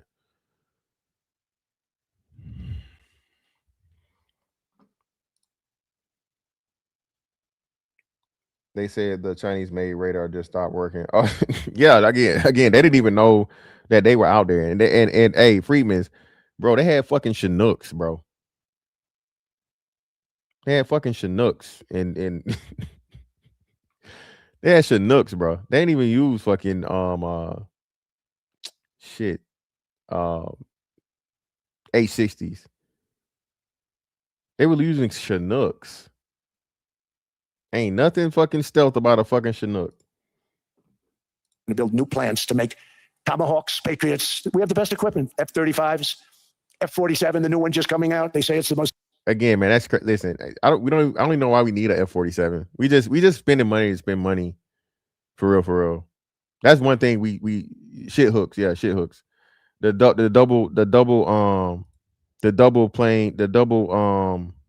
double propeller Army helicopters. Yes, those are like, you know what I mean? Those are like fucking, you know, that's nothing tactical or what's the name of none of that shit, man. Devastating plane, fighter jet ever. Who knows? They called it 47. If I don't like it, I'm going to take the 47 off it. I wonder why they called it 47, what they think about that. But if I don't like it, I'm going to take that 47 off. But it's supposed to be the stage 6. It's supposed to be the first stage 6 plane, undetectable, like our B-2 bombers were undetectable. They flew right over Iran. They were undetectable. And they did their job, and they got the hell out of there. So we want a piece of ice for world protection. Big G06, you are correct, sir. And Trump is trying to fucking, you know, correct this. I don't think most people know this, Big G. You are one of the enlightened, sir. You're one of the very few. One of the very few, brother. yeah, man. Yeah, man. And they won't give it. We've never asked for anything else, and we could have kept that piece of land, and we didn't. So they have a choice. You can say yes, and we will be very appreciative, or you can say no, and we will remember. A strong and secure America means a strong NATO, and that's one reason why I'm working every day to ensure our military is very powerful, our borders are very strong, and above all, our economy is strong because national security requires economic security and economic prosperity, and we have the greatest. Economic security is the most fucking important thing for America right now. Economic security is fucking above everything else. Ain't nobody about to kick no shit off and you know throw a motherfucking missile or a bomb or none of that shit, right? The number one thing that America needs to be concerned with right now is economic security, bro. Hands down. Okay? Hands down, dog. If you don't understand that, you got a lot of fucking studying to do. A lot of studying to do, bro. But hey, man, like I said, the link's in the chat, bro. You want to come up and you disagree anything I said about Trump or whatnot, what have you? You know, Trump. Shout out to Fatty for coming up. You know what I mean? Give some pushback. Shout out to him. But yeah, man, listen. I think people got to get out of their emotions and do a lot more studying and understand what's the bigger picture here. The large picture, right? You got to understand this shit, bro, because it's way bigger than just politics. This is the survival of America, most importantly from an economic standpoint, and then everything else falls after that. So trust me, believe me, Trump will be fucking doing something with the cartel, as he said. everything he said he gonna do, and eventually he'll get around to Colombia. I don't know what Colombia has, but I'm telling you for sure. Y'all brought up Argentina earlier too. Argentina is the same way. Argentina has a bunch of silver. So, and to Fatty's point, he's correct, right? But the thing is, a lot of these corporations have to get fucking American approval and American support, right, to go to these fucking foreign countries and do this excavating, do the drilling, do all these different things and whatnot, what have you. Okay, you're pretty much doing it as a private company on behalf of America. So once you have that understanding of the shit, bro, because what if you're an American company, American stock exchange, American fucking stock market, you're producing commodities, or you're producing products that's going to help America, right? So if you're producing something that's going to help America, you feel me? Even though you're private, you're in the interest of America, right? Now, I'm gonna say this, and I'm gonna bounce out, bro. Listen, hold on. While we was on here, shout out to whoever showed it to me. I forget, right? But what's the name just hit, bro? $98. Let's see where we at now.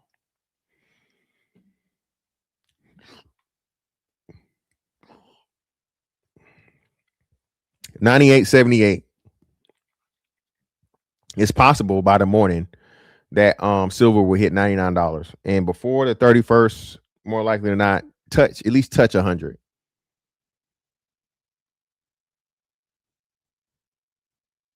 When I told y'all this, we went over the other day. It was $60 or $70? It was like $70. Let's just say $70. All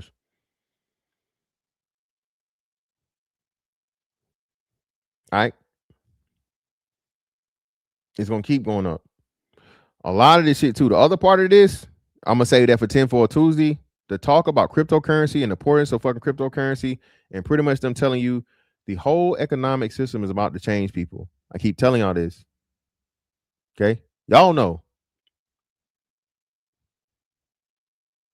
Good. Fuck them. Good. He cut ties with him again. Thank God. Fuck them.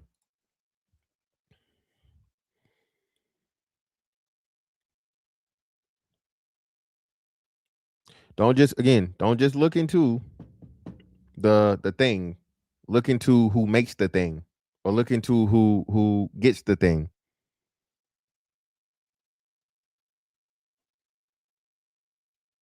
Okay?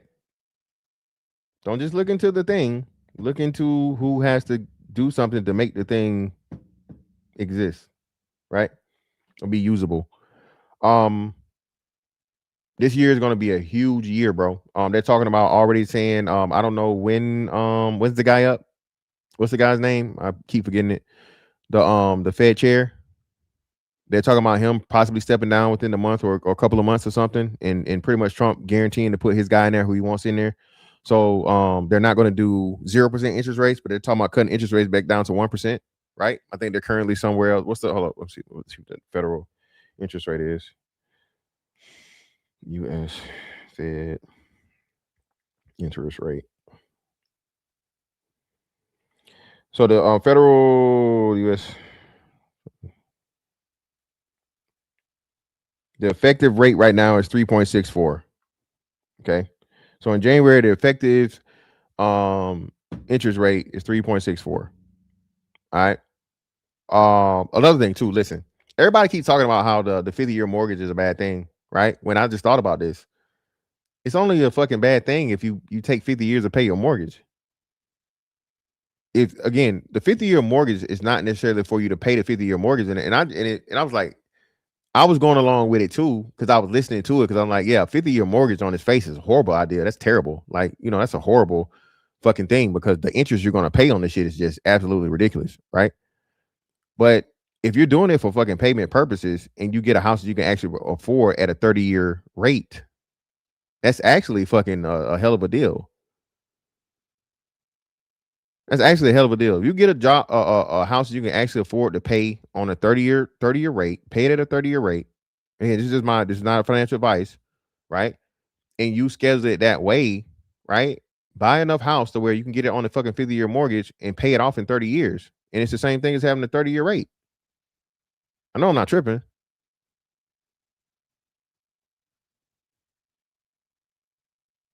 But again, because it's Trump, right? Again, you don't have to pay your mortgage off in 30 years. You can pay it off before that. Save yourself a whole lot of interest. It's actually this lady, and I had it, man. I want her. Once I had it, I'll put it in my. I'll share it on my. I share it on my. What's the name? Pastor, we got a cam up thing, brother. Well, fuck it. Nah, I'm a because I let everybody else come out early. So fuck it is. What you got for me, brother? What's up? So I do think that so how long you've been on for about 2 hours, right? Cool. And I saw the live chat title. I do think that Trump is doing a good job. I do think acquiring Greenland and possibly Iceland, well, Iceland and possibly Greenland is a good move for United States of America. You've been in the Navy, you've been in those seas. You know that territory is very important. Air territory, like sea territory, is very important for you. You in the Navy. My dad was in the Army, 82nd Airborne. So 82nd Airborne and 101st is air and land, right? So like the air and the land and the water is very important. So I feel like Trump is doing a good job by going after those territories that have a lot of land, air, and water securities for America, which is strengthening the Golden Dome that he's talking about building. No, I agree. Like I said, I agree. I think my point was, people just feel a ways and they're emotional, and then like you said, they don't even understand the importance of that and the significance, right? So, if like you said, the Well, strategic people placement. don't understand the importance of fighting, and you was on a panel, and you was on Soul panel, and you was trying to explain to a brother, and I call his name, shout to Gabe A, and fantastic. Y'all were having a great conversation, right? About the ability to sustain the fight, no matter how old your age. See, there's a lot of old ass countries trying to sustain their fight against us. And it's all about being able to sustain the fight. So I'm not mad at those countries for trying to sustain a fight. But at the end of the day, we're going to win. So to a certain extent, it does give into Gabe A's argument that the younger fighter will always win, but that's not always true. You know, you got to stay Hold in the on, man. fight. Floyd Mayweather beat the shit out of Canelo. Exactly. If Ford is older, he was younger. So like the thing about it is you got to stay in the fight. You can. I'm no longer. I'm no longer telling black man. I'm no longer telling black men to stay dangerous. I'm telling them to be hard to kill. Be hard to kill. Don't be. When you tell a black man to stay dangerous, I think that feeds into a lot of the stereotypes and the black fatigue and the hatred of the black man. But when you tell the black man to just be hard to kill, be in shape, be able to run, throw a formal punch, be able to work your hips and throw a knee, um, throw a kick, block. It definitely working your block, your Philly shuffle, your Wing Chun, your ability to block it and push back. And that's what Trump is trying to give to America with Iceland and Greenland. And I think that black men need to get on board. I've been on pro black channels trying to tell them to get on board, man. Like y'all want to keep fighting against the ability to grow. Well, yeah, And yeah. I mean, again, man, I think a lot of people are, again, man, too emotional and not enough and not knowledgeable, right? I think that's the issue and that's the problem with the dynamic that we have. And the thing about it, bro, Pastor, is that, bro, all the information is here. Don't just, that's my thing, right? it's very easy. Like I said, I've said all day, a lot of Trump's numbers are going to be inflated and a bunch of bullshit, right? Him giving you the numbers, and even the government lies to the people, right? A lot of times. But you know, people don't even go as far as to do that. People don't even go as far as just a fact check. Is I don't like him, so fuck it, whatever he's saying, right? And then, like you said, it gets to the bigger picture to where they don't even understand that he's operating within the best interest of everybody, whether you like him or not. He's being the president, and he's positioning America to play from a position of power. As to where if you're a citizen, you should want. That's the leader you should want. It's like America. It's like Americans forgot that we acquired Alaska, and Alaska has been good to us, especially with the gold trade. And we acquired Hawaii. We acquired St. Thomas, St. John, St. Croix. We acquired Puerto Rico. We acquired a lot of those islands out of the we didn't acquire Jamaica, but we acquired a lot of the islands out of the Caribbean and out of Pacific and out of the Pacific Island. We know we don't just have Hawaii. We have Hawaii and all the islands that come with it. I mean, I think Elon Musk has a SpaceX um facility at one of the Hawaiian islands, because we just don't see when you tell Americans that we own Hawaii, they think we own one damn island. No, nigga, when you tell people when Americans don't understand that we own the Caribbean, you have the Caribbean islands and the British Virgin Islands. America, the American British Virgin Islands isn't one island. Hawaii isn't one island. Obtaining Greenland is also going to also include obtaining Iceland. We like he's talking about Iceland, a small piece of ice, but he really wants Iceland and Greenland. And Well, he I ain't gonna get think that Iceland. it's plausible that we should get both of them. Nah, that's not gonna happen, brother. Iceland is a Well, whole European country. That's not happening. well, I think we should be able to get Iceland and Greenland. Nah, Iceland is actually on Europe, bro. So nah, it's not like that's not happening. Hold on, he's going for Iceland, right? No, he's And going for and Greenland. I He think said Iceland by mistake. So he mixed up. That's what Fatty was talking about earlier. He mixed up. He was saying he was talking about Greenland the whole time, but he mixed up and said Iceland. But you can't do he shit did with not mean. I'm telling you, y'all think that. See, I agree. Trump does have congestive heart failure with his swollen ankles and cankles. I agree with people. I don't think that Trump is going to last these 4 years, and JD Vance may take over.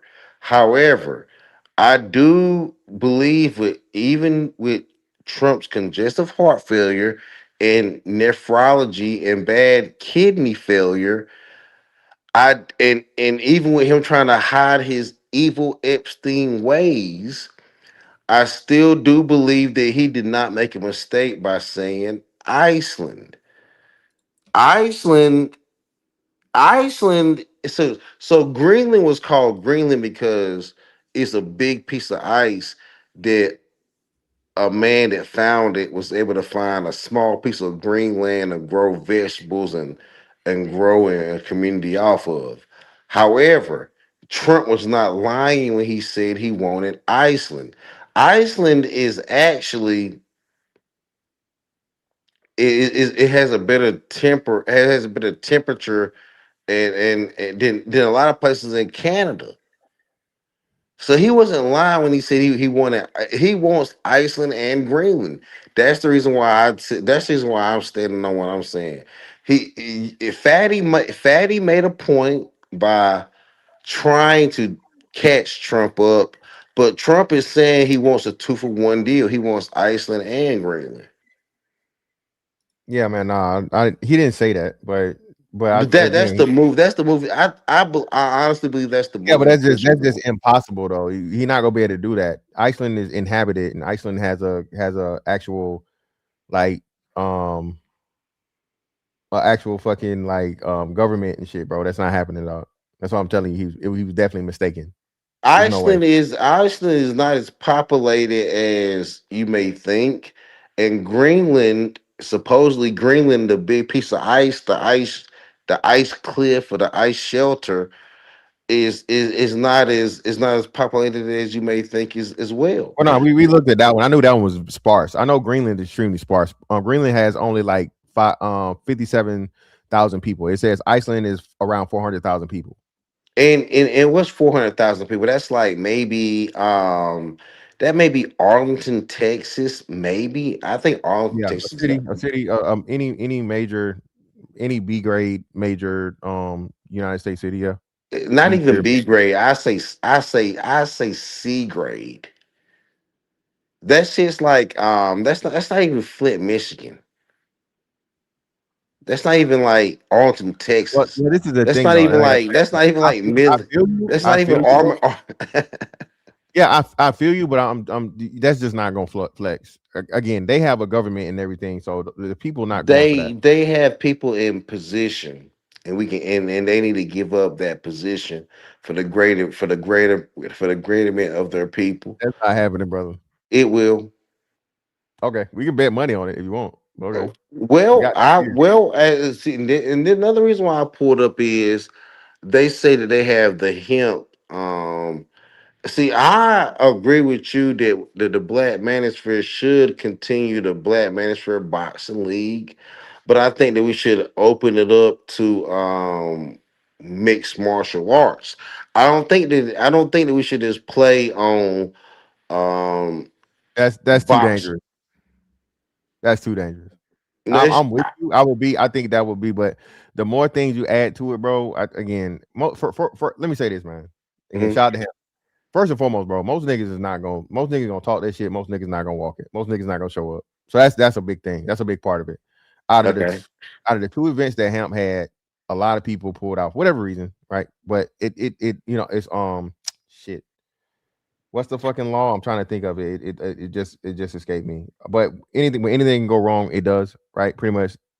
And orchestrating something like this, I think in sportsmanship and I these are think in regular everyday sportsmanship and people. competitiveness, I No, think y'all had a good idea. I know I understand that, but the logistics of it and the actual functionality of it is what breaks it down. Because very few, a lot of people, Pastor, you know this, will say, "I'll whoop your motherfucking ass" on this internet, Hmm. but they not showing up, bro, to do nothing. You know what I'm saying? Hmm. Sanctioned or unsanctioned. And of course, we talking sanctioned, of course, right? We talking like actual referees and actual rules. Murphy, appreciate you, Hmm. bro. I knew I always whatever. Well, yeah, Murphy's law, right? So Hmm. I'm telling you, it's just that's just why it was never gonna work. Because and this is not something that people do Should for y'all profession. give up on that because y'all had a good thing going? I think that it inspired and aspired brothers to do a lot of things that was Another thing always too, in yeah. their heart. I'm not saying get I don't again, that's not my it's not my thing. Even though I participated, that was Hamp's thing, is it was his function, his organization, he put it together, right? This is why I'm saying my free fighting days over with. I'm not fighting another nigga for free. If it's not a guaranteed win or lose fucking payment, I'm not, bro. It's too the training is So not what is easy. your payout? What is your payout then for the Black Manosphere? I don't know. That's what I'm saying. It would have to be something to where, and this that's another thing too. So it would have to be something to where we can't just nigger Would rich you and take a $5,000 if the Black Manosphere came up with a easily, $10,000 easily, easily, 10,000 for the easily. win and 5,000 for the No, I lose? say 70-30. 70-30 split. 70-30, $10,000 what's name, bro? $10,000 purse, right? Hmm. 70-30 fucking split, right? And then, like you said, in the midst of whatever, whatnot, you can do content and everything if you really got the issue with the problem. But what I'm telling you gonna happen, I Pastor. think 70-30 split on a $10,000 fight is good, but that would be but for our space, that would be the main event. I think there would be people that would need to Oh, you take saying a okay, yeah, yeah. So no, yeah, for the main event, I got you. So overall, so you saying overall pot, all the money all together. mhm, Yeah, I would say this. Yeah, that's a good point. So I would say up to 15, right? The big card would be worth, let's say 8, mhm, right? The big card be 8, and then the rest of the cards are split to 7. Four fight card, right? 4 fight card. So let's make it 16 to make everything even, right? Or whatever. 4 fight card, and yeah, just divvy the money up that way. The winner gets the So fucking lion share. who is the Dana White in this situation to come up? I don't know, bro. That's what I'm saying, bro. I don't know. It's not something I want to do because I don't. The one thing I learned from me doing this shit, bro, just me being a participant, and then me being here as long as I've been here. A lot of niggas just talk, bro. Most niggas not go do what they need to do, and then most people don't want to be embarrassed. They're too worried about taking an L or taking a loss, right? So it's like pride. That's So the whole point of that. I think that's the whole point. I think that's the reason why we gotta overcome that mountain and create this content and it like cause like niggas done took L's like before. Like everybody in the black manosphere has taken a L before. again, man, I'm with you, bro. Again, like I said, I'm just not interested in having that fucking thing because, like I said, I know 90% of the people are not about it, bro. It just sound good. Niggas send wolf tickets over the net and talk about what they gonna do, and but they not finna do nothing, man. Niggas not But the sad thing about it is then you have 2 fights. yeah, too. So you had 2 fights. So therefore, how can you say that it's not plausible if you had because like you had like you won the one in the black manager, right? Hmm. So like why come you can't like I think that you versus Mr. Fantastic versus the little niggas. See, I'm part of the little niggas. I'm like 5'9", 5'10". So I'm Hmm. part of the little niggas, right? And I'll fight you, my nigga. Not like and I'll train to fight you like you want to do boxing or you would rather do Muay Thai or mix it up, or whether if you want to do like straight boxing or like mix it up, I understand, but like I'm not trying to come out here. I think and hate. I don't hate you, nigga, but I think that I spar with niggas that's 6'4", 6'5", Hmm. and they throw high kicks and low kicks and I have That's to another learn thing how to too. like That's close another big part distance. of it too, right? So people got to want to see the fight. So it's got to kind of be some. I'm with you, right? So it's got to kind of be some beef, sort of, kind of. Even my fights was like some controversy or some shit, right? So niggas is doing it I'm for okay sport. with talking shit to you, my nigga. Yeah, I mean, same here, same here. I I'm mean, but okay with talking shit to you, nigga. I okay, mean, I'm I okay know, with coming up talking shit to you, and you coming up talking I shit to got you, me. I got you. But again, like I said, bro, like I'm telling you, it sounds good, but niggas getting behind it and funding it and doing all that other shit, bro, is just like whatever. Like I Y'all said, did it hey, before. Y'all I'm, did it I'm before. listen. Well, Y'all I'm telling did you, it well, before. hey, you did it before. You fucking put it together, bro. Hey, you build it, and they will come. Listen, I do not It's have a not y'all problem. already built it. Why not? Why? See, what I'm That's a saying totally is different thing, though. No. You didn't already build it. Again, like I said, that's Hamp shit. You can't put the manager shit on Hamp shit. If the manager shit would be totally separate and different, it would definitely be a separate thing, and it would have to involve people that are quote unquote like manager people for the most part. Is what I'm saying. And what I'm telling you is that niggas are gonna want a backstory. Niggas gonna want real beef. Niggas gonna want it to be more so the content creators and like this like just chat people. No disrespect, right? But the people, the mhm. faces. Because just random niggas fighting So is like, basically, Angry Man ain't gonna throw no hands.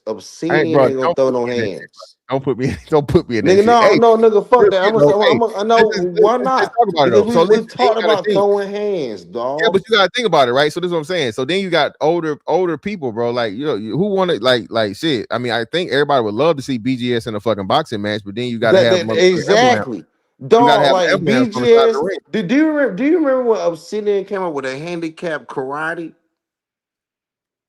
Do No, you no, no. remember? Do I you remember? remember. I remember the cane jutsu though. I remember The the cane. cane jiu-jitsu. You Yeah, the remember cane Obsidian jutsu. came Yeah, up with a cane jiu-jitsu, right? yeah. I remember that.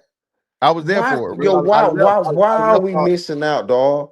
Why Hey are we man, you missing gotta out on that know. WWE Pastor, cane jiu-jitsu? Pastor, you gotta fix it, man. You gotta put it together, man. Like I said, bro. Hey, Pastor, you put it together, brother. I will gladly Y'all have participate. already done it, bro. Like, when y'all relying on, like, yo, it can't. See, this the problem, yo. We can't Martin Luther King, Malcolm X this shit. It had, we know we can't do this like who nigga from WWE, Right. McMahon. We can't McMahon this shit, dog. You got to. If you don't Vince McMahon it, nigga, is nobody gonna want to watch it. Hold on real quick. Let me get to the money, man. Shout out to folks that made the building again, man. Shout out to Double for Stacking his pay, ain't nothing but some money. Speak for yourself. The 510 delegation didn't agree to be classified as little niggas. I don't know, though, Will. You know what I'm saying? You ain't gotta agree, brother, but hey, it is what it is. Hey man, listen, bro. Hey man, listen. If I don't know if you If you're not 6 foot, you part of the little nigga clique, bro. It's man, it little is fella what it federation, is. man. Be proud, man. Proud little fella federation, man. All right, Mhm. anything on 6 foot is on the little fella federation, man. It's all right, man. See, look, I ain't mad, nigga. I'm like 5'10", 180, nigga. I'm ready to nigga, and I've been training a little bit.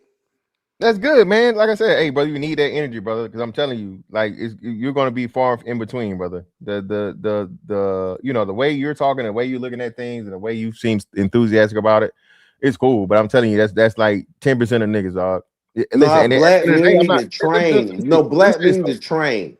No. But let me say though, Pastor, niggas got real jobs and real lives and shit. So And you know, and I do family. too, nigga. You think I got real life, real job, child I'm not saying support. you don't, I got but child support, nigga.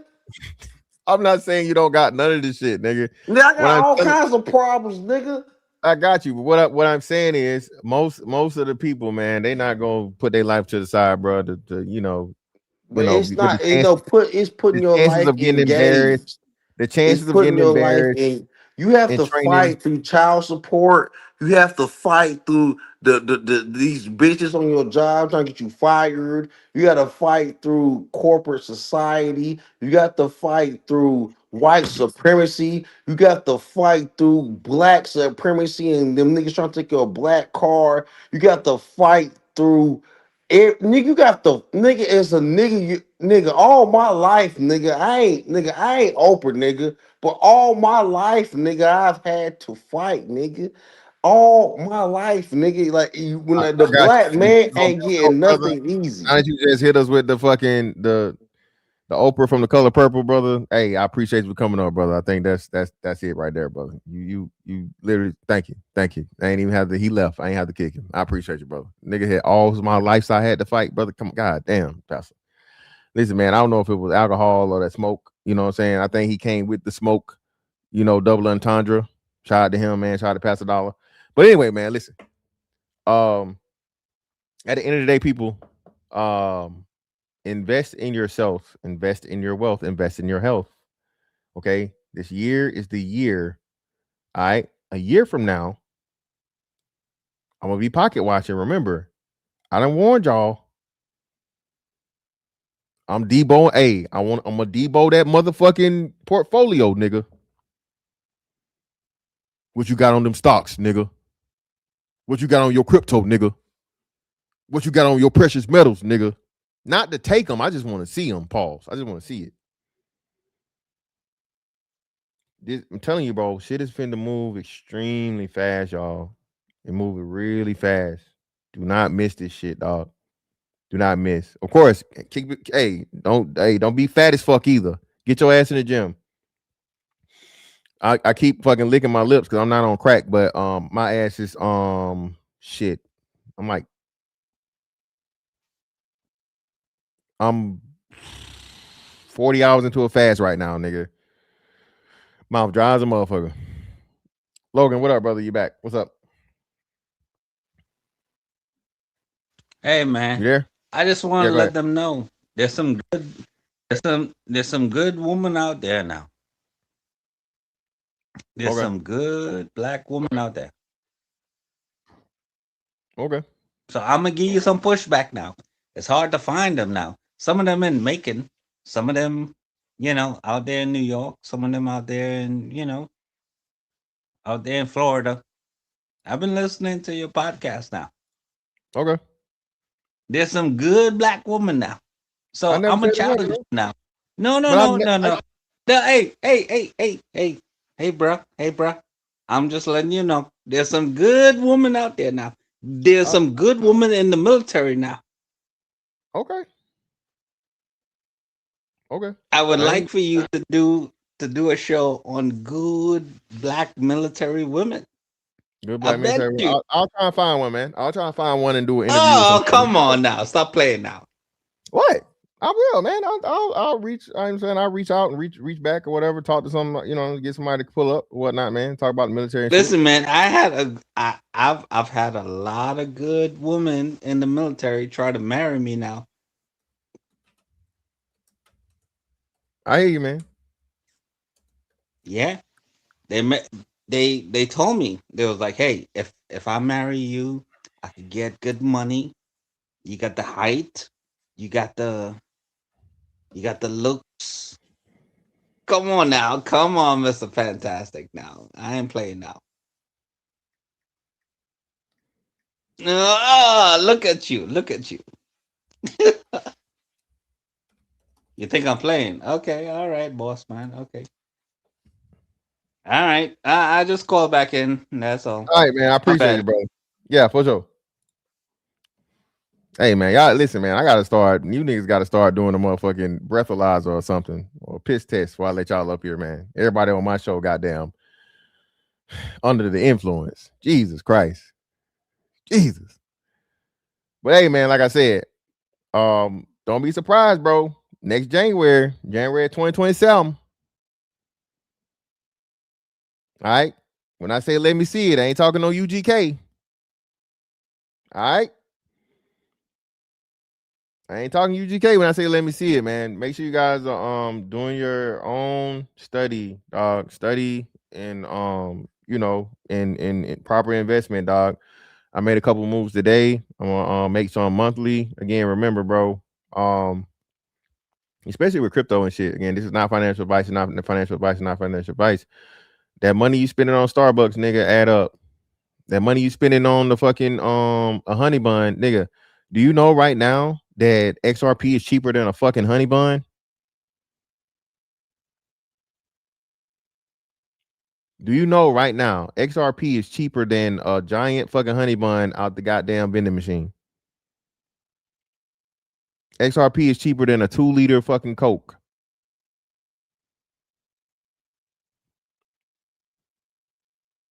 Manage your money, budget your money, keep up with your money, invest your money.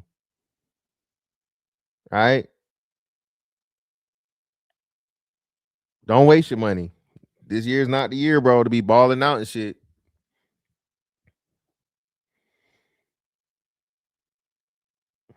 Just saying. Crack is crazy. Hush, Cree. Hush up.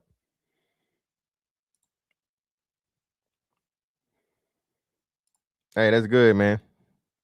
That's good, bro. Cardera and Cardano. Cardano's one of them. I hadn't heard nobody talk about Cardera a lot, but Cardano is one. But hey, Jer, just look it up, bro. I'm telling you, a lot of shit going, man.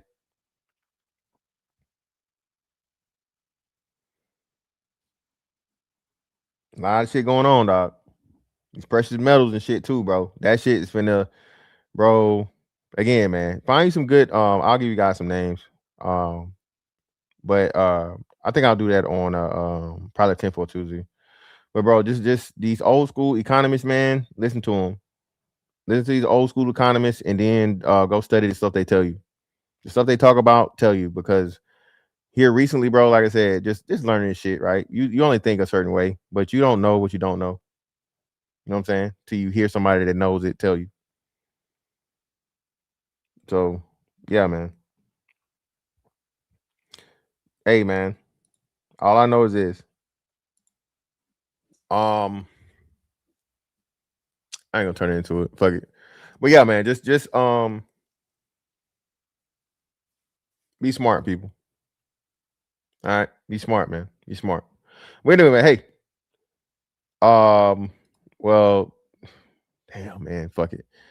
Well, when BlackRock is fully behind fucking what's name, man, and XRP is getting picked up by a lot of banking corporations. So I'm gonna say this again for the people that don't know or didn't remember. The reason why they attacked fucking XRP is because they saw XRP as a replacement for the banking system and a threat to the banks. Okay. XRP was a threat to the banks. So that's why XRP was the only one that had to go through the SEC shit, even though it was a fucking, it was cryptocurrency like all the rest of them. So once the banks understood and realized, because they just, immediate fucking knee-jerk reaction, kill this shit, kill it, kill it, kill it, kill it, kill it. These motherfuckers trying to replace us. And the banks can't do that, right? So they shot the banks through the SEC. Well, over time, and as they, go through the process and whatnot, what have you, they're coming and learning and seeing, okay, well, damn, they ain't got to just take it over. What we can do is we can work with them and we can basically use them for a bridge. Right? So now the banks don't have to worry about being replaced, quote unquote. They can use the XRP fucking Ripple system currency fucking technology and blockchain to help fucking do transactions, bro, pretty much instantaneously. So that's the thing, bro. Too much money being lost over the time it takes with the old Swift system to move the money. And remember, I just told you guys yesterday, even the New York Stock Exchange is about to have a 24/7 no shutdown stock market for certain, of course, not all, but some of the commodities and some of the securities and shit and whatnot, what have you. So again, man, everything is going to where ain't no more weekends for money. Like on the bank, right? So think about it, right? All my banks do good. I don't know if anybody that gets like a regular check. Do you always get do you guys get, if let's say it's a holiday, right? You get your check in advance? Do you get your check early or do you have to wait till after the holiday to get your check? No, they're not the same people. They're not the same people, brother.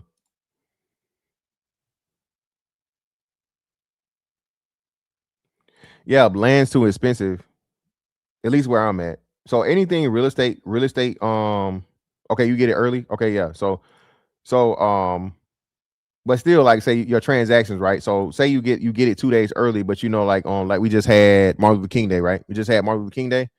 None of your transactions show up or whatever until the banks open back up. You feel me? And in that time, money changes and whatnot and values and whatever. So the bank's losing money theoretically. You feel me? Well, not theoretically, but mathematically, technically. So yeah.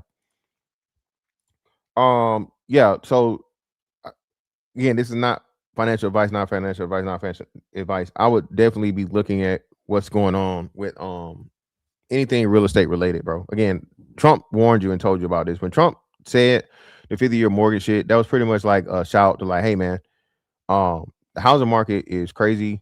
The shit is too expensive. People can't afford it. People can't afford a fucking 30-year mortgage, right?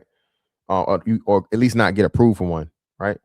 So we'll stretch the shit out to 50 years, which again, I'm saying it's a horrible idea. Like a 50-year mortgage, that means you're gonna have 20 more years of fucking interest that you would have had on top of the 30-year, right? So that's horrible. The bank's gonna make a killing with that, even though again there's a way to work around it. But anyway, the housing market is just way too high, man. And then you're even seeing in some places that there's being a reduction in rent and shit because people can't. It's just, and again, we know now that it's because of fucking BlackRock, because of Vanguard, and because of like Zillow. Remember I talked about this when that got exposed. Zillow was fucking the market up because Zillow was buying properties and Zillow was fucking running the price up of the fucking, Zillow was a part. Everybody talk about BlackRock and Vanguard, but not how like even these internet fucking, Zillow was a horrible fucking thing. I think they might have had they got fined for that. I think Zillow was fined for that. Oh yeah, hey, so T.O., they got a big meeting, a private meeting in Mar-a-Lago. I want to say on like on the 27th or the 28th or some shit like that. That's gonna be huge, T.O. That's gonna be huge, bro. It's gonna be a huge meeting. They're at the forefront of doing a lot of these moves, bro. So they're gonna be one of the major players in a lot of this blockchain changeover.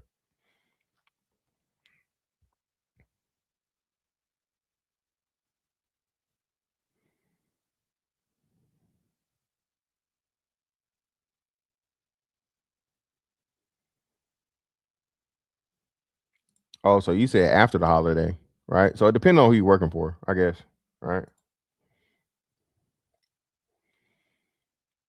Well, it wasn't just a bad bet. They was fucking up the market. They was manipulating the market. I told y'all, bro. Listen, I was on deployment, right? And then all of a sudden my phone started blowing up while I'm on fucking deployment. Like, hey man, would you like to refinance your house? Would you like to refinance your house? Refinance your house? And I'm like, what the fuck is going on? I'm like, I just out of the blue, bro. Motherfuckers trying to get in contact with me, like, and I'm on the other side of the world. I don't know what the fuck going on.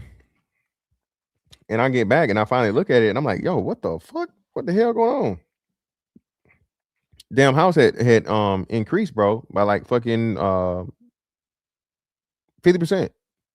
Even more than 50%, actually. At the highest, bro, it was crazy. But anyway, house went up crazy. House value went crazy. Like shot straight the fuck up. That would have been 2022, right? And I'm doing research and I'm looking and I'm like, bro, like what happened? Like what the fuck is going on? La la la. And you know what I saw? I saw one house in my fucking neighborhood, bro. A house smaller than mine. A house smaller than mine. Okay, built before mine. That was worth $1 million fucking dollars. I was like, hold on, that don't how is this one house right here worth $1 million? Ain't no fucking way. It's a smaller house than mine. You know what I'm saying? It's built before me. It's older. Like, there's no fucking way. Like, this don't even make sense. Well, that's what they did. Because if you get one house that fucking is worth $1 million in a fucking area, what does it do to the property value of everything else? So what they was doing was they was buying these fucking properties within these areas, these zip codes, and then have them fucking appraised way above fucking, you know, whatever. And then I think a big part of it too was they were using it as like a what do you call it? I'm trying to think how to explain it. But either way it go, they was doing some illegal shit.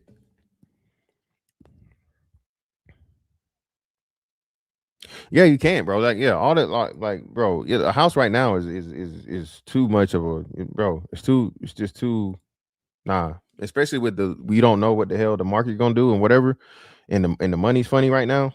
So, I'm not. I'm definitely waiting for whatever they do gonna happen though. But if this shit go how Trump wanted to go, it may not even fall down. So I don't know. Yeah, exactly. It literally raised the whole fucking neighborhood up like crazy, like ridiculous.